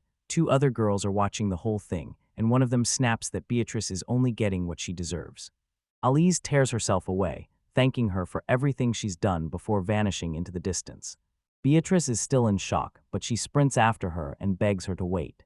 Wait, she has the info on the Three Sages scroll now, so there's nothing left holding her back. He's heading to Rogold, the city sealed behind a towering wall that looms over everything. Alice can't contain her excitement. She blurts out that their next bull is a fortress, and the young man nods, saying the forbidden book is tucked away in Suki's grand library. The dungeons are run by the Adventurers Guild, so that's why they're all the way on the guild sea right now. In this giant city, Shinobu's betting everything that he and Gabriel will stand out just enough to blend right in with the locals. Alice's ears flick as something catches her attention, and she asks Shinobu a question just out of pure curiosity. Then the young man tells her he's not even surprised. They spin around and spot that tiny dog that's been tailing them this whole time. Then Shinobu points out that once the divine power release kicks in, some summoned beasts get slammed with a brutal disadvantage. He tells her that dog is Cerberus, and then adds, because he's inferior to Gabriel, this is his weakened form. With a sharp, commanding voice, the young man orders them to keep moving. Cerberus is grateful to Shinobu for laying it all out, but he's begging Alice, please don't bring up the shame of what he looks like right now. Under the cover of night, the girl drops to her knees and asks him, breathless, are you hungry? Shinobu shoots her a warning. No matter how he's curling up, he's still stronger than she is. They burst into the headquarters of the Adventurers Guild. Go there, register, and lock in your spot. The night air is packed with laughter and clinking drinks, and somehow they're trying to slip through unnoticed. As someone shouts after Shinobu, chasing her, a woman strides in, points to herself, and says, I'm the one you're gonna remember. Not as the master of the Adventurers Guild at all, but as something far more terrifying. She strides up and declares, loud and fearless, I'm the master of the Dawn Brigade Guild. In Shinobu's gut twists, she fears this could explode into something ugly. The young man and Gabriel snap into action, weapons up, ready to fight if things go south. But then he shocks them, says his name out loud, and reveals he's stuck in a world with nothing but other transmigrators around him. She knows Baosei because just now he didn't expect a new transmigrator to come at him this boldly, so when she sees him here, shock hits her like a wave. She hit him with the shock of a lifetime, when she said he looks exactly like Yumu described, and suddenly recognizing him wasn't hard at all. The mage doesn't waste a second. He cuts straight to it and demands to know what she wants. Mornin says they were talking about what to do with him at the celestial meeting, and he blurts, what meeting? She snaps it into focus. It's where reps from every guild show up, and his adoptive father is on that list too. She insists Shinobu is the one transmigrator nobody knows anything about, so he becomes the hot topic everyone can't stop talking about. They connected the clues and shut it down hard, deciding you should be eliminated. The players are braced and ready to unleash hell at the first sign of an attack. And she drops the bombshell. There are 5 level 99 people on their side. 9 and 7 shot above level 70. She takes the money, then turns to Shinobu and demands to know what he's planning to do next. He claims the order to have him wiped out the second they find him is a sickening tale. Good news, he's got to move up his sleeve to escape this mess. Shinobu snaps at her, telling her to cut the act and say what she really means, so does she plan to talk? She asked him why he believed that, after she'd literally just laid out what the meeting agreed on, and the young man snapped back that if she truly wanted him gone, she could have wiped him out without ever showing up or even staging an ambush. The guy who claims he's got a razor mind, and then drops an apology right after. She hurls out a confident challenge, saying she has zero reason to draw her weapons. Shadow blurts that it's exactly what he was thinking, and she shoots back, asking what he means by that. The person who tells Alice that when transmigrators clash, they can wipe each other out, and that if Shinobu had been peaceful, she'd have stepped in and protected him herself. She flashes a grin and introduces herself as Kori Shinizuka, odd, fearless, and somehow the only one showing up for the celestial meeting. Lady refused point-blank to help build a mate Shinobu. She asks if he really gets what it means, and the young man doesn't answer. He fires back with his own question. Does it mean she values him that much? The guild master leans in and says straight up she wants him to join them. Shinobu blurts out that they might just be trying to recruit him, and when she confirms it, she lays out how guild missions open up to members only, and the rewards that come with them. One of them was the log-out ticket. Then she keeps going, and the ticket in her hand practically dares her with a way out of this world. And on top of that, she not only makes sure you can dodge a Yumu, she even throws in a bonus. I heard Majimi got rushed to the hospital after a nasty brain injury. Shinobu snatches the woman by the arm and demands she explain how she knows anything about his sister's condition. The moment he makes his move, the fighters snap into battle stances. Edu yanks his hand off her arm, and she snaps that if he wants answers, he's got to come to her office. They get marched to Corey's room, and one of the members snaps, "Wait here," before she dashes off to grab the documents about Megumi. Suddenly, a man bursts in and speaks up, telling. He tries to talk to Shinobu, but she's got zero interest in him. The young guy demands, "Who the hell are you?" And the stranger snaps back, "Sato," one of the rare level 99 numbers. The man snaps that his master's choice to spare Shinobu is a mistake, because that mage is far too dangerous, but Shinobu just shrugs and says she doesn't want to fight. Sayer says he used to work in the patriotic Lion Guild, where Ayumu steps up as the leader and who shocks Shinobu, who already believes his own father is corrupt. The man nods and says Ayumu's got an endless stash of paid items, and if Shinobu jumps into the Dawn Brigade, she'll get even more twisted. He admits that letting Shinobu in has its perks, but he also knows everyone else is furious with Corey for making that call, so he tells him to turn the offer down. But the young man flashes a smug smirk and leans in, saying, "And if I hear you say no?" Fuming, the man blurts, "Shinobu probably loved tearing down the natives, but the others, that ride won't happen again." The message screams that if the kid won't fall in line, he'll get dragged into it, no choice. He lunges after Shinobu, hands stretching out like he's determined to snatch her. The mage's arm gets snapped shut, his tight grip clamps down hard on it like he won't let go, tightly yanking the man down hard onto his knees. Challenging him, he spits, "So what was that thing you said you'd do to me?" Stiga stared in shock as the young man's strength hit him. He never saw that kind of power coming from a summoner, and Shinobu's convinced the guy has no clue what's about to hit in the next update. Gates just hiding behind ignorance, because it's obvious he hates the feeling of being underestimated. He insists straight up that if he keeps going, news drops and the whole situation instantly goes from calm to deadly serious. Heart racing, Calorie bursts into the room like trouble on legs. In the room, the Diltmaster blurts out, "What happened?" like he's got no clue, and Shinobu just keeps sipping his tea, while Sato, awkward as can be, shrugs and says, "Nothing happened." It's the person who shows the young man a photo, caught right when Yumi was inside Dr. Crugio Hospital in Teltio. He's totally stunned, calling it undeniable proof, and then he blurts out that he needs to know how she got something that looked like it was ripped straight from the real world. She tells Shinobu that only 5 legendary guild masters even understand it, so she's shocked, because there's still one piece she doesn't know, and the truth sounds like pure nonsense when you trace the story's origin. Colory claims that the photo is from Mikavami Tatsuya, the player who snatched first place in Livia Online. She tells her that he's not just a medical student, he's a national athlete in 3 different disciplines, built different from any normal human, and on top of that, he somehow became the fastest at grabbing guild coins, which is how he scored the lookup ticket. Shinobu then drills down, trying to figure out what it means. Did he vanish from the world? And she presses for the reason he even took a photo of Megumi. Koluri cuts in and says, "I'm totally lost, so before I can get the ticket, you've got to break down the guild's mission first." In a special dungeon in Purgatory, somewhere between space and time, where reality bends, a young knight lies crumpled on the ground, begging for just a little more time, any more time at all. He speaks to Amabayashi Ayumu, and the moment that imposing giant shows up, she tells him, straight-faced, to stop being afraid. The man rides alongside another player, and the boy whips around and points at the creatures behind him, a swarm of devil eyes. He cries, then says the moment you go after them, they're wiped out instantly. It's the monster's brutal attack, one of the ones that hits like a nightmare. But YUMU swings in and wipes it out in an instant.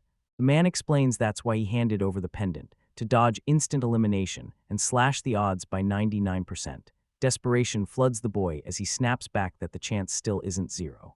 Iolu then leans in and says, "If you dodge or hit them first, this turns into a free win and you rake in experience points."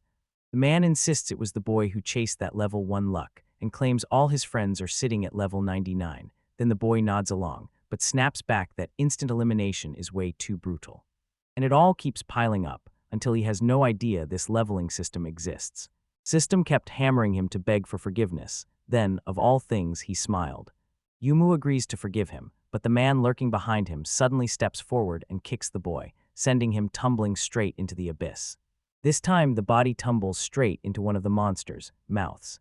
He blurts out that he's the fifth player this year to get booted for his own leveling of a human defense, then insists it's the player's levels that have been dropping.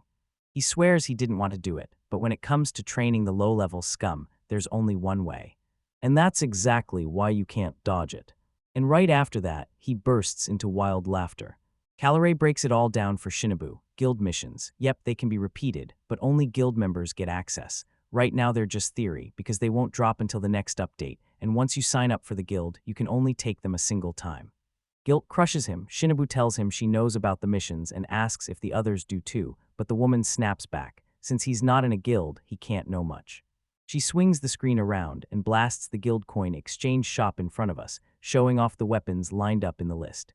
The moment the truth hits, the young man's eyes widen in shock as, since it's usually all about healing or event gear, Calorie can't ignore how weird the rewards are. Then Shinobu starts piecing it all together. At level 99, his power turns into something straight out of a weapon, and he scrambles to crack the logic behind it. She told Shen to check the notes on the substitution screen. He stares at the screen, completely stunned, because that button can yank him back to the real world. Calorie shoved Shinobu toward the very last page, where the logout ticket sat. She explains that the note was first spotted about 100 years ago, and people went wild debating it as the key to ending the game. Shinobu calls the item fishy and grills him. Do you really buy into this? But then she shrugs and says no one actually believed it. That's why it took a full 6 months before the very first burger finally happened. He still can't figure it out. Before the update, players could grab the mission only once, and guild coins always came straight to them. Stunned, he blurts that the players are turning on each other, then hits us with the question, did the guild coins trigger it?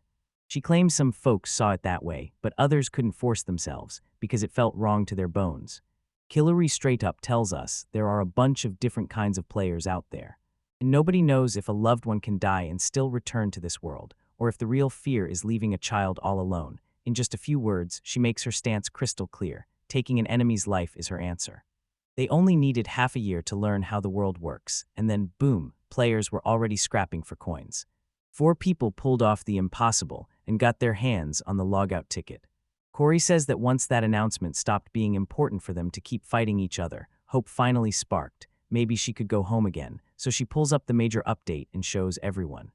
An update drops the moment Megumi steps into this world. Guild coins start raining in on a steady schedule. She insists this whole announcement feels like a setup, like they're dangling rewards just to fuel even more player eliminations. Shinobu thanks them and bluntly points out what the guild's management is planning, snatching the guild coins from players, and young man instantly realizes they're being pushed to do it, just like they naturally grab gold when people log out. Stunned, Killary leans in and says the mage adapts fast, so fast he instantly reads the cruel agenda hidden in that new update. He claims it's all because he's lived with Yumu, and that experience is what taught him. The woman claims that, with what she's got, the great guilds are doing nothing but buying time. So she wastes no time. She pulls Shinobu in and invites her to join the Dawn Brigade. She not only keeps him safe from a Yumum, she also shields him from rival guilds as long as he pays her the guild coins. Shinobu says it's basically a threat, plain and simple.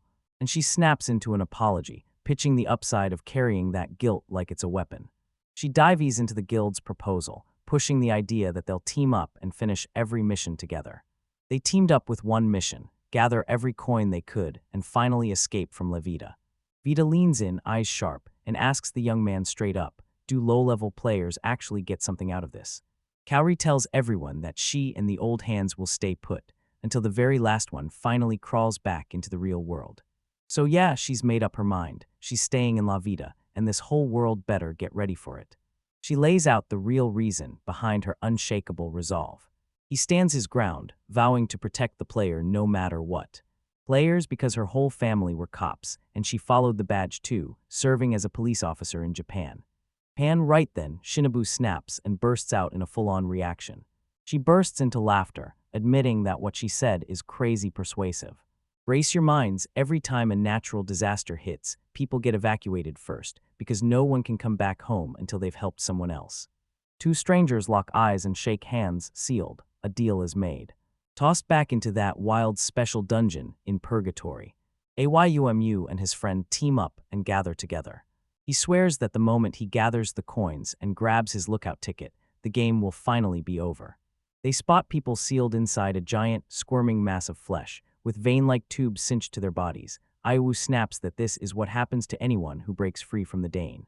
The man gets shot mid-sentence, swearing that it doesn't look like he's about to be disconnected, and then Yumu grabs him and forces him to stare at a screen that suddenly flickers inside the force field, showing a warning about unimplemented areas out past the match boundaries. The tickets turn out to be a total false story, but Yumo doesn't even bat an eye. So the man, knowing everything, lines in and demands, "Is this why Yumu won't leave?" He still doesn't leave, because even with enough points to go, he just shrugs and says he won't quit yet. He loves the world of Levita too much. Still itching for answers, the man demands to know what's going on with the three trapped people. As he talks, he says they've been out cold for ages, waking her up for a moment, checking her over and over, yet every time she opens her eyes, fear hits her face like a punch. Then the man demands to know what happened to the one player, and the only thing Yuma can tell him is that whoever led the rankings didn't end up with the same fate. Fate handed him nothing but the one thing, everything else was out of reach. The player's key to Agartha was the answer everyone needed. So if you really want to know what was going on for real, take this as his signal, go dig for more answers. Finally, Yumu drops the key truth. You've got to reach the place before everyone else does. If anyone shows up, he'll snatch their women and slaughter them without mercy. Snow pounds the city, and Alice is out here in nothing but a cloak and hood, while she tells her master, trembling, that the cold is still biting her hands and feet. Shinobu tweaks the level-free magic, then warns, "If I put on one more thing, it'll cramp my movement." The girl asks Gabriel why he's so cold, and the Archangel snaps back that some people and beings are lucky enough to never feel the changes. Then he turns it around and asks Shinobu if she'd. Accepting Corey's proposal was the smartest move. He grins and says he's only pretending to trust her, because if he wants to tap into Gil's resources, he has to be in the inner circle. The young man admits he's the middleman meant to collect intel, and sure, he trusts Corey, but he can't trust the rest of the group. And with that, he declares, "I'm going to crack open the guild missions, then I'll see exactly how far I can push myself solo." Gabriel asks if he can finish the mission solo, and the young man fires back that the two of them can handle it. Plus, he insists he doesn't need to split the coins for guilt, even though everyone else seems sure he can't pull this off alone. The Archangel bows and apologizes for doubting her master, and the young man just grins, telling her she'll always be able to speak her mind. Alice jumps into the conversation and spills that Shinobu is right. She thinks Shinobu is absolutely incredible. The young man snaps that obeying anyone blindly is a death trap, and the saint backs her with a chilling truth. Smiling, he tells her, "You pick where we go." And if he ever slips up one day, she can step in and guide him back onto the right path. Death in her face, Alice can barely breathe. She fights back tears and blurts that Shinobu is basically a god, so he's never wrong. Wrong, but the young man leans in and tells her that when she grows up, she'll have to start using her head. Overwhelmingly happy, she beams and promises she'll always believe in him, even when things feel like they don't add up. With everything piling up, the young man just shrugs and says that they have to stop the monstrous danger before it swallows everything. He yanks himself up to the screen and drives the permafrost into motion. He dives into the flood mission and scores 1,000 guild coins just for showing up. Shinobu snaps first. Before you can even join the monster hunt, you've got to pass a brutal selection test. They spotted a bunch of players huddled together, like something big was about to go down fast. Alice shoots, so this is the test, and the girl answers. Everyone looks. He looks insanely strong, and one of them shouts to Shinobu that he's bringing women and children, because he's coming to wipe out the monsters. Annoy the man snaps that it's all Shinobu's fault, since people like her make adventurers look bad, but the boy just stays silent. With that, the player erupts, screaming that he should beg for forgiveness on his knees for messing around with women. Tsukigami shows up out of nowhere and smashes the man harassing her master with a devastating punch. Asks Shinobu when they should start eliminating, and the young man shoots back that he thinks she's already been doing it. It's done, and the other players snap, all irritated as they demand, "Shinobu, what hole did you crawl out of?" Owen storms onto the scene, shouting for everyone to shut up. The great sage Isabella ordered the stairs to come join them. She thanks everyone for showing up, then drops a sharp truth. The quality just doesn't feel that great. One of the men leans in and hisses that she's the Witch of the North, 400 years old and still walking around. He shoved his furs into place and told her she was seconds from failing, then shouted that they had to smash the ice statues right now. She shrugs off their skills like it's nothing, then proves it by smashing one of her weapons to pieces. Weapon, she blurts out that it's her magically enhanced melee attack, and it's the absolute lowest requirement. Isabel declares this is only the first test, because the monsters from the northern reaches are merciless, and if you can't beat this one, you might as well walk away. Don't give up, she spots that nobody's quit yet and announces that the mites and the guild commanders will clash in separate time slots. Sokrat only lets slip one thing, that Shinova's very existence is. It's already famous, so he can finally stop hiding his powers from the Major Gris. Gabriel smashes one of the ice blocks to pieces, wielding those tiny 5-point magic tricks. Super Yoni dumped the whole toy box into one chaotic, legendary pile, and he confidently asks whether making the statue vanish counts as destruction. The statues crumble into nothing, and Isabella is left staring in pure, stunned disbelief. Yidis can't use level 5 magic, and that shocks everyone, because the woman's panic is so intense the players go pale and scramble to find out who her group really is. Twirls the hem of her dress like she's teasing fate itself, sending a deadly rain of stones crashing down. Isabella grabs a few and freezes, stunned, because they're magical stones pulled straight from the brown devil, and she mutters, "This isn't all." Then it spills the truth about the real core of Brown Alice, an elite species sitting inside the ancient ice dragon's heart, just as Soup grins and says it's a total shame to stop at an exam, asking Isabella whether her powers have any complaints. Isabella just brushes it off, everything's fine, but when she's back, Tsupayomi snaps that the woman came off way too arrogant, so he jumps to intimidate her, hiding under his hood, and Shinobu immediately scolds him. That was totally unnecessary. She's definitely got to, but the second she needs to, she just breaks into this effortless laugh. In the admin room, the bot huddles up with the number 1 player and asks straight up, "Are you really sure about what you're about to do?" He nods in agreement, and she jumps right in to back it up. The invasion events come at you with an insane, brutally high difficulty. Difficulty level. Climb the mountain, only to find the flower that screams despair had started to bloom. They get shoved into a luxurious room, and Shinobu quickly turns around to thank Isabella for it. Even with all the chaos swirling around them, he can't help but smile, because Isabella's attitude wins him over, and he realizes she's totally hooked on his power. So right then, they threw their hat in with the monster hunting team. Team cheered, but Alice tanked her test. She only managed to squeeze out a tiny crack. Because Supayani said Isabella's standards were brutal, the girl doesn't get anything. She's only tossed into the role of a servant, and it crushes her. Shinobu tells him, "I have no idea what to say to you right now." Stucky just snaps that Shinobu's taking everything way too seriously, and that it simply doesn't fit him at all. And the young man fires back that she's a total free spirit because of what she just said. Before they left the roan, the squad regrouped right outside Isabella's mansion. Then Gabriel leaned in, eyes blazing with curiosity, and demanded to know if he had a real reason to see her now that he joined up and completed every mission requirement. He says he's fascinated by her power because she's a mage who survived for 400 years, but Seraph cuts in and insists she doesn't see the woman as someone strong. He admits it, there's got to be a reason she's still alive, and he swears it all traces back to Kori's influence across the northern region. Shinobu cuts in and says it's not about raw strength, then presses him, asking if she can really help them. Right then, Isabella bursts out and hears every word. Shinobu wastes no time, and suddenly he asks her to teach him her technique. The young man grabs her attention and begs her to teach him the strengthening magic she used on her staff to shatter that ice. Isabel explains that magical enchantment is a one-of-a-kind trick to boost weak magicians' physical power, and then she straight up tells Shinobu she doesn't need it. But he insists that the technique is meant for Alice. And yeah, it hits out of nowhere and feels downright rude, but if he gets his way, he'll still step in and save the city.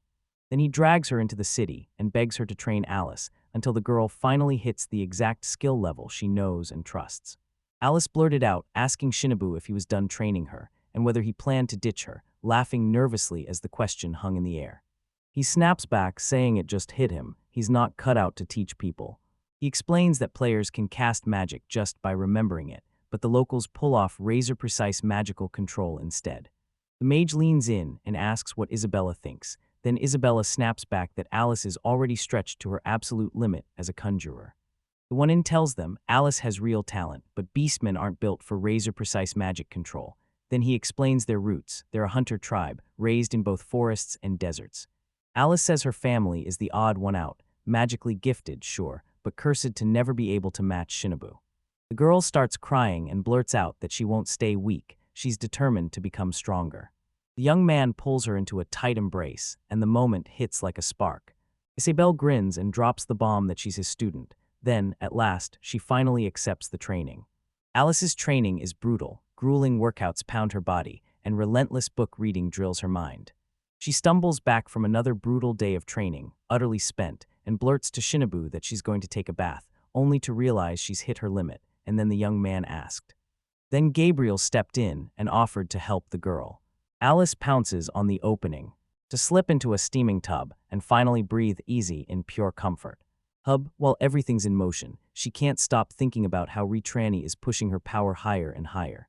But she's still stuck at level 2, she can't break into level 3 magic yet, and that's when Yuma finally cracks open the scroll. Remember what Isabella said, she's convinced she's not good enough to stand beside Shinobu. Naked as the day he was born, Gabriel slips into the bathroom, mortified and trembling with embarrassment. Analyst Alice snaps that she's out of here, she's leaving.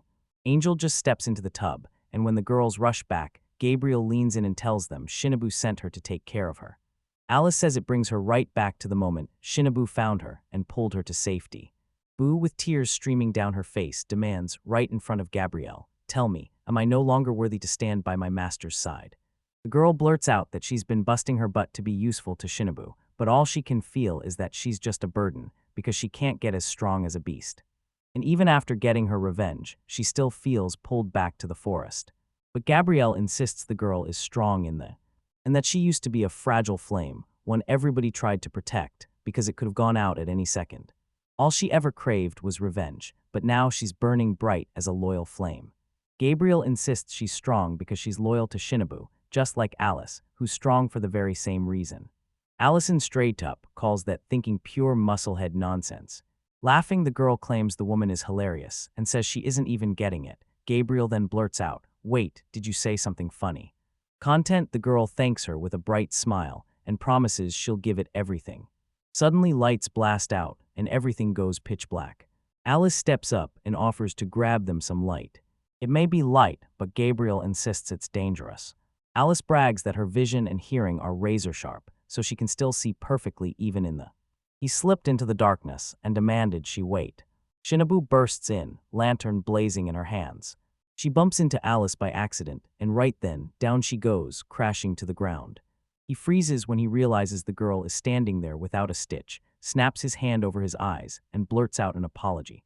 The lights flicker back on, blasting the house into view. Shinobu stumbles in, apologizing for the mess, and admits he fought Alice while she was still in the bath. With a dazzling smile, the girl tells him it's no big deal. After all, he's her master. The young man frowns, clearly confused, and blurts out, "What do you mean?" The teens move on, but the girl slips back into the bathroom and scrubs Gabriel's back like she's determined to get every last trace of his injuries gone. Isabella is gathered with her master and the summon, and Shinobu fires off the Archangel's explanation, only for the woman to say it all comes down to Alice's special training. Sure, she's gotten better at hand-to-hand combat, but her overall strength hasn't shifted an inch. Then Gabriel pitches a new idea, and just like that, he finally spots the girl clutching a bow. How when Alice fires in air, everything changes fast. She jolted her master with a move he never saw coming. Gabriel tells her this distance is something magic can reveal. Then she leans in and says the girl's perception is so sharp, it's exactly what we need. Alice claims the bow is for the right people, but Gabrielle smirks and says the arrows get shut down by defensive magic, and that the bow's firepower can't touch a long-range mage. With a deep breath and razor-sharp focus, the young man swears to himself that this plan might actually work. He drops a shocker on her and tells her, with total confidence, that he knows exactly how to put her powers to work. Shinobu steps in and introduces the Barrett. Right then, the whole scene shifts. M82, an antimatter rifle that turns targets into nothing. He tells them he's a weapon from his world, built to tear things apart from long range. Then he says he'll pump it up with magic, because a brutal bear is charging at them at full speed. With perfect aim, she's struck in one clean shot. Shot fired, Alice snatches the piece right off the display and pulls it down, turning her into a long-range, high-power magical sniper. Isabella's jaw drops when she sees the weapon obliterate a brown demon, just one clean shot, and Alice turns to Shinobi, asking if blowing all those guild coins on someone like her was really the right move. The young man flashes a grin and shrugs it off, saying this won't be an issue, because once they finish the commission, they'll make even more real soon. Grateful, the girl promises she'll do her absolute best. Cerberus slides into the group, and Shinobu grins, saying the guild mission is almost done. The moment the huge subjugation kicks off, Isabella gathers everyone and flat out tells them, "Your lives won't be protected, so you'd better defend yourselves." And with that, she slams the signal. Every unit surges forward. He charged forward and crushed the iceworks. Shinobu watches the players mow down the orcs and then asks, "Should we jump in too?" More monsters surge in end, and the young mage barrels straight into the battle. He wipes out his enemies in one move, and the other players are left staring like they just saw the impossible. A frustrated player snaps that they'll never pull off any accomplishments, then regret hits them hard as they reach the remote north. Gabriel clocked it instantly. The Ice King's alerts were flashing, and she realized they were meant for her master. As a force that crushed every doubt, Shinobu whips around and locks eyes with the mission's boss. With Lost tearing through the air, the monster lets out a ferocious roar, demanding Shinobu be wiped out. But the confident young man shoots back that the ice simply can't do that. Some players, but with a single, clean shot. Alistair Limmick, this monster dismantles everything with effortless ease. Shots tore through the ice beats, dropping more of them with every hit. Beasts tore through the scene, leaving the players shaking, totally baffled by what they'd just witnessed. Shinobu is posted right next to the Ice King, like she's waiting for the next strike to land. The king is about to get steamrolled with zero effort, and he even boasts that those beasts were the perfect opponents for his crew. Another War Thunder charge slams into the young man, and as yet another shack crushes the monster, Shinobu snaps his line shut, claiming those shacks were exactly what the girl's training needed. A sharp notification suddenly blares on his screen. He declared the mission over, then the massive permafrost flood hit, and the guild points were handed out. Shinobu grins and says they'll smash right through this level, then urges everyone to head back to the core's house. Another notification hits, and suddenly an avalanche of chaos slams the players. Panic detonates everywhere. Thick, brutal vines burst up from under the snow like they've been waiting for the right moment. But then right on cue, another message flashes. In just 10 hours, the attack event is about to kick off. A massive, terrifying plan finally comes into focus, and Isabel's stomach drops. She's scared out of her mind and totally confused, until Shinobu steps in and explains, this isn't a... The salt event is about to hit because that ancient flower, straight up from space, drinks the world's living energy, roots itself fast and grows at lightning speed, and if 24 hours pass, it can wipe out humanity. Gabriel leans in and asks her master what that plant is, and he just smirks. It's bad news.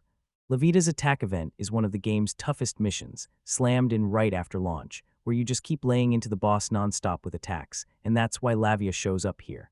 Shinobu fires up his screen and blasts his message straight to Kaori, and the rest of them too.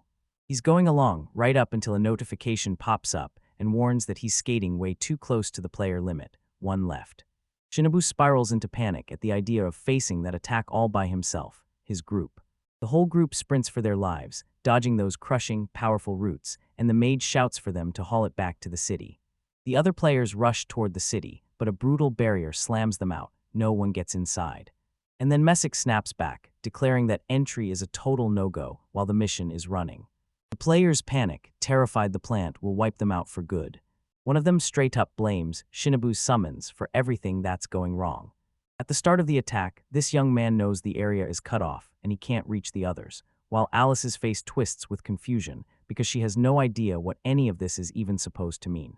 Shinobu tells them to drop the orc and lock in on the mission because that plant is still gorging and swallowing everything around it. Then a scared girl blurts out, "Does it eat monsters?" while the young man struggles to answer.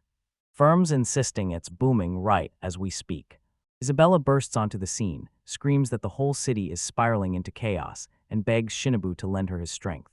He orders her to take command of the army and guard the city no matter what it takes.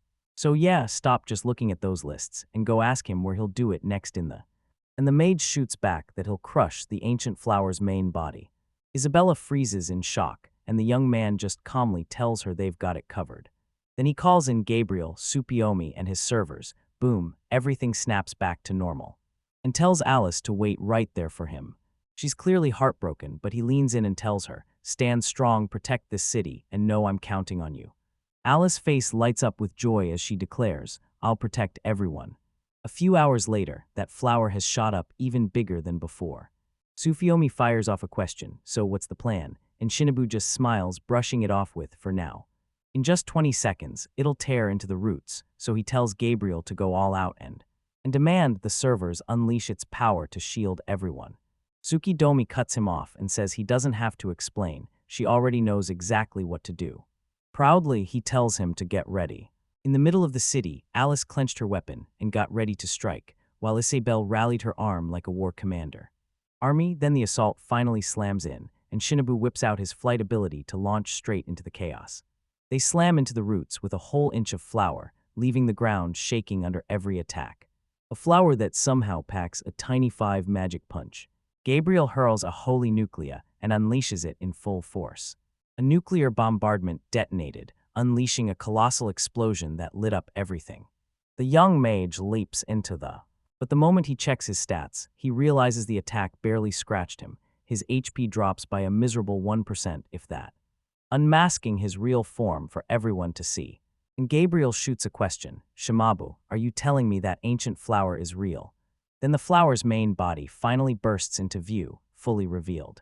The ancient flower erupts in a spine-chilling scream, and from its roots, the absorbed beasts burst out like nightmares. Courage, and now, it's worse than ever, monstrous beyond belief. The young man blares at Tsukiyomi, shouting like his voice is about to crack. In Summoned Warrior, he blasts level 5 magic and slams a roaring wall of fire right in front of the creature. Right before everyone split up, Shinobu warned them that those absorbed beings could bury them in sheer numbers, so they'd need Tsukiyomi, and with her undead summons, she can hold off the plant's monsters all by herself. Shinobu shouts at them to keep hammering them with those powerful attacks. The mage gets a notification, boom, his activated spell is about to be cancelled. The undead crumble into dust, and Tsukiyomi finally vanishes too. She's totally baffled. She insists she still has plenty of MP, yet her magic refuses to ignite. Magic crackles in the air, and the monsters slam straight toward it. But Shinobu sprints through it like lightning. He bursts forward, cutting through the danger to shield the summit. She blurts out that she's sorry for dragging everyone into trouble, and he leans in, voice steady, and tells her it's not her fault. The mage yanks at his magic, but a warning slams him in the face. Summoning spells are restricted, so Sufiomi steps in and blurts what's going on. Rage bubbling, the young man erupts at the administrator, insisting she's watching his every move. Gabriel snaps his name and calls him out. He should have apologized for losing control, and then he hits him with the real fear. Someone's messing with the system. But he shoots back with a grin, saying he's used to the nursing life. In the city, the absorbed monsters hit the streets, and they're coming in with a huge edge, obliterating everything in their path. With that advantage, a level 2 flame wall wipes out some monsters, rushing in to pull the players out of danger. Tears streaming down her face, then Alice tightens her focus and keeps firing with perfect precision. He keeps blasting monsters out of the sky, mowing through them until he levels up again. She finally runs out of ammo, and Isabella throws out praise for her unstoppable power, only for the girl to shrug it off and say it's all because of the weapon. Alice yanks out a firearm, snaps it into place, and vows she'll blast away the monsters that are running for their lives. Isabella lanes in and says she's counting on the girl.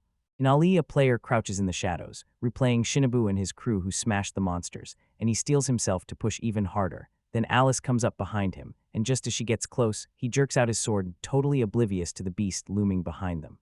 He's the same player Tsukiyomi crushed in the exam, and when the questions started, he asked if she was okay, then got mocked for it too, even though he's still rank A. Suspicious, the girl shoots him a thank you, but the second she tries to stand, the player swings and slams her weapon out of the way. He blasts the ground into a full-on default, and when Alice finally asks what he's doing, irritation flares in his face. The man snaps, asking if this is how she repays the person who just saved her. Alice snarls that the only decent man in the world is her master, and she insists she grabbed the weapon purely because she was attacked. Then she turns the tables and asks what his bull is. But with a wicked grin, the man goes straight for her weapon, demanding it.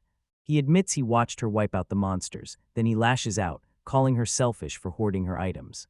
He snatches the weapon off the ground, fumes at Alice, then declares it's a god-made item, and insists Shinobu has to be one of the divine beings.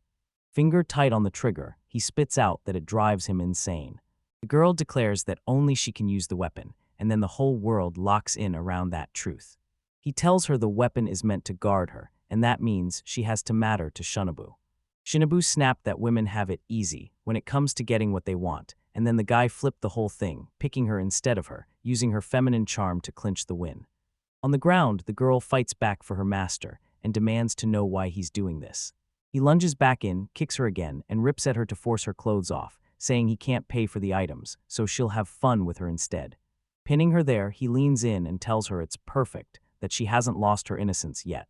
Alice can't forget the moment Shinobu found her, or the way Gabriel told her she was strong, because her loyalty to the mage never wavered. Right behind him, a cadaver's silhouette flickers into view. He's left completely baffled. Slips the chance to break, gone. Then he senses danger looming, just at the very end. The man begs her to hold up, swearing it was all just a joke. Alice fires one bullet and it just skims his ear. The girl snaps, so why are we always like this? She's cruel when they're in control, but the second the tables flip, they're suddenly begging for mercy. She jabs her weapon at him and warns, if you use a joke as an excuse to do whatever you want, then I'm doing the exact same thing. She blasts his arm and he yelps in pain, then the girl laughs and claims she pulled the trigger as a joke too. Tears streaming, he begs for mercy, and Alice coldly tells him she won't take his life, because he has no conviction or beliefs, leaving him even worse than the man she already murdered. Hilt blurts out, asking for forgiveness, and she answers with a bright, unstoppable yes. Yes, monsters come crashing in and start tearing into him.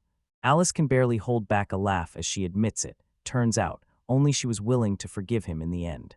The quartet snaps back, fighting off the vines with everything they've got. He nearly gets slammed by another vine, then luck steps in. And that slash makes the ancient flower recoil in agony, striking the perfect balance between brutal firepower and unbreakable durability. Shinobu knows the hard limits are real. He recalls his original plan, the one built for a quick clash with Tsukuyo and his summon technique, only to realize everything has spiraled into a full-on soul of fight. The mage apologizes on the spot, and that confession snaps everyone's focus. He admits his assessment was flat-out wrong. You can, and now's not the moment to hold back or play it cheap. He gags into his screen and still slams in the healing orb, a salvation item, and gave him the one kind of safety a careful guy like him could actually trust. With level-free magic, he unleashes pure elf destruction. He set his sights on using as many as he could. Bancher Flower's creatures explode in rage at the attack, snapping out tentacles that slash Shinobu's shin, but his power to unleash a crushing blow on the monster. The strike hit like a thunderclap, and the beast froze in its tracks. Shinobu exhales in relief. Everything worked just as it had to. It didn't finish the fight, it only shaved off part of its HP, and the monster erupted into its second form. Shinobu had just 30 hewing orbs left, and he knew they wouldn't be enough, so the young man froze for a split second, weighing whether to switch his entire strategy. Gabriel shouts for him, then begs her master to let her carry out her final service. The young man blurts out in a panic, pleading with her not to go through with what she's about to do. Levita's systems let you swap items for fresh abilities in tiny chunks, and you can even do it with summon beasts. Then Gabriel pulls level 6 magic * final judgment * to erase the enemy in an instant, and while it won't hit bosses, it absolutely shreds the plant's HP. This leaves the young man shaking. Using it would make Gabriel vanish, but if he's taken out first, he won't be able to save his sister. A notification pops up, and his screen screams that he leveled up, plus a recovery orb has been dropped straight into his gift box. I scan the system, and the mage's eyes go wide, because leveling up is supposed to be impossible. With 16 more orbs in his hand, he can't help but wonder, can he push the monster EP even lower? The beast lunges back again, smashing into him and Gabriel at the same time. The young man hurls a furious shout at the archangel, begging her, no, demanding she stop herself from using the self-destruction technique. They vowed they'd push through, no matter what, until the very end. Gabriella Brisk grips her master's side and launches straight back into the fight, ripping into an ancient, flower-powered menace. She and the other summons keep slashing through everything without pause. She grabs the roots and yanks them out, certain she's going to make them disappear. Shinobu and his summon allies brace themselves for the ultimate strike. Shinobu cranks up self-destruction a brutal 46 times, ripping into the creature so hard it took serious damage. With the last ounce of strength, he drove his fist into the monster, shattering it and finally ending it for good. Ending it for good, the ancient flower fell under the final strike. Then the bomb drops, an announcement blasts out that the attack event is finally over. Shinobu crumples to the ground, spent but grinning because they've finally won. A notification flashes on his screen, no rewards this time, because the observer TM says he already grabbed them in advance. Confused, the young man rereads the notification over and over, trying to make it click. Shinobu swears that if he hadn't leveled up, the orbs wouldn't have come and he'd have lost, yet he somehow received the exact amount to win. He can't shake the feeling it's way too convenient, and he suspects the management cooked it up, pulling strings and playing for whatever reason. The mage can't help it. He needs to know exactly who that observer really is. With his eyes shut and his body refusing to move, the young man just gives up on the thoughts for now. The administrator leans in and fires off the biggest question of the game, asking the number one player, He checks if what they did was truly okay, gives the thumbs up because every last orb is gone, and then he says loud and clear they nailed it, confiscating every illegal item. The bot insists the game stays fair and neutral, then he grins and asks if she liked his little touch. She shrugs and tells everyone, I've got no comments on that. With a burning conviction, the man insists he forged an absolutely brutal life-or-death clash, and it won't be over without consequences. He bursts into laughter and tells everyone that next comes the penalty for the player who broke the rules. And as the observer, he'll step in and deliver the punishment himself. See you next time and don't miss what happens next.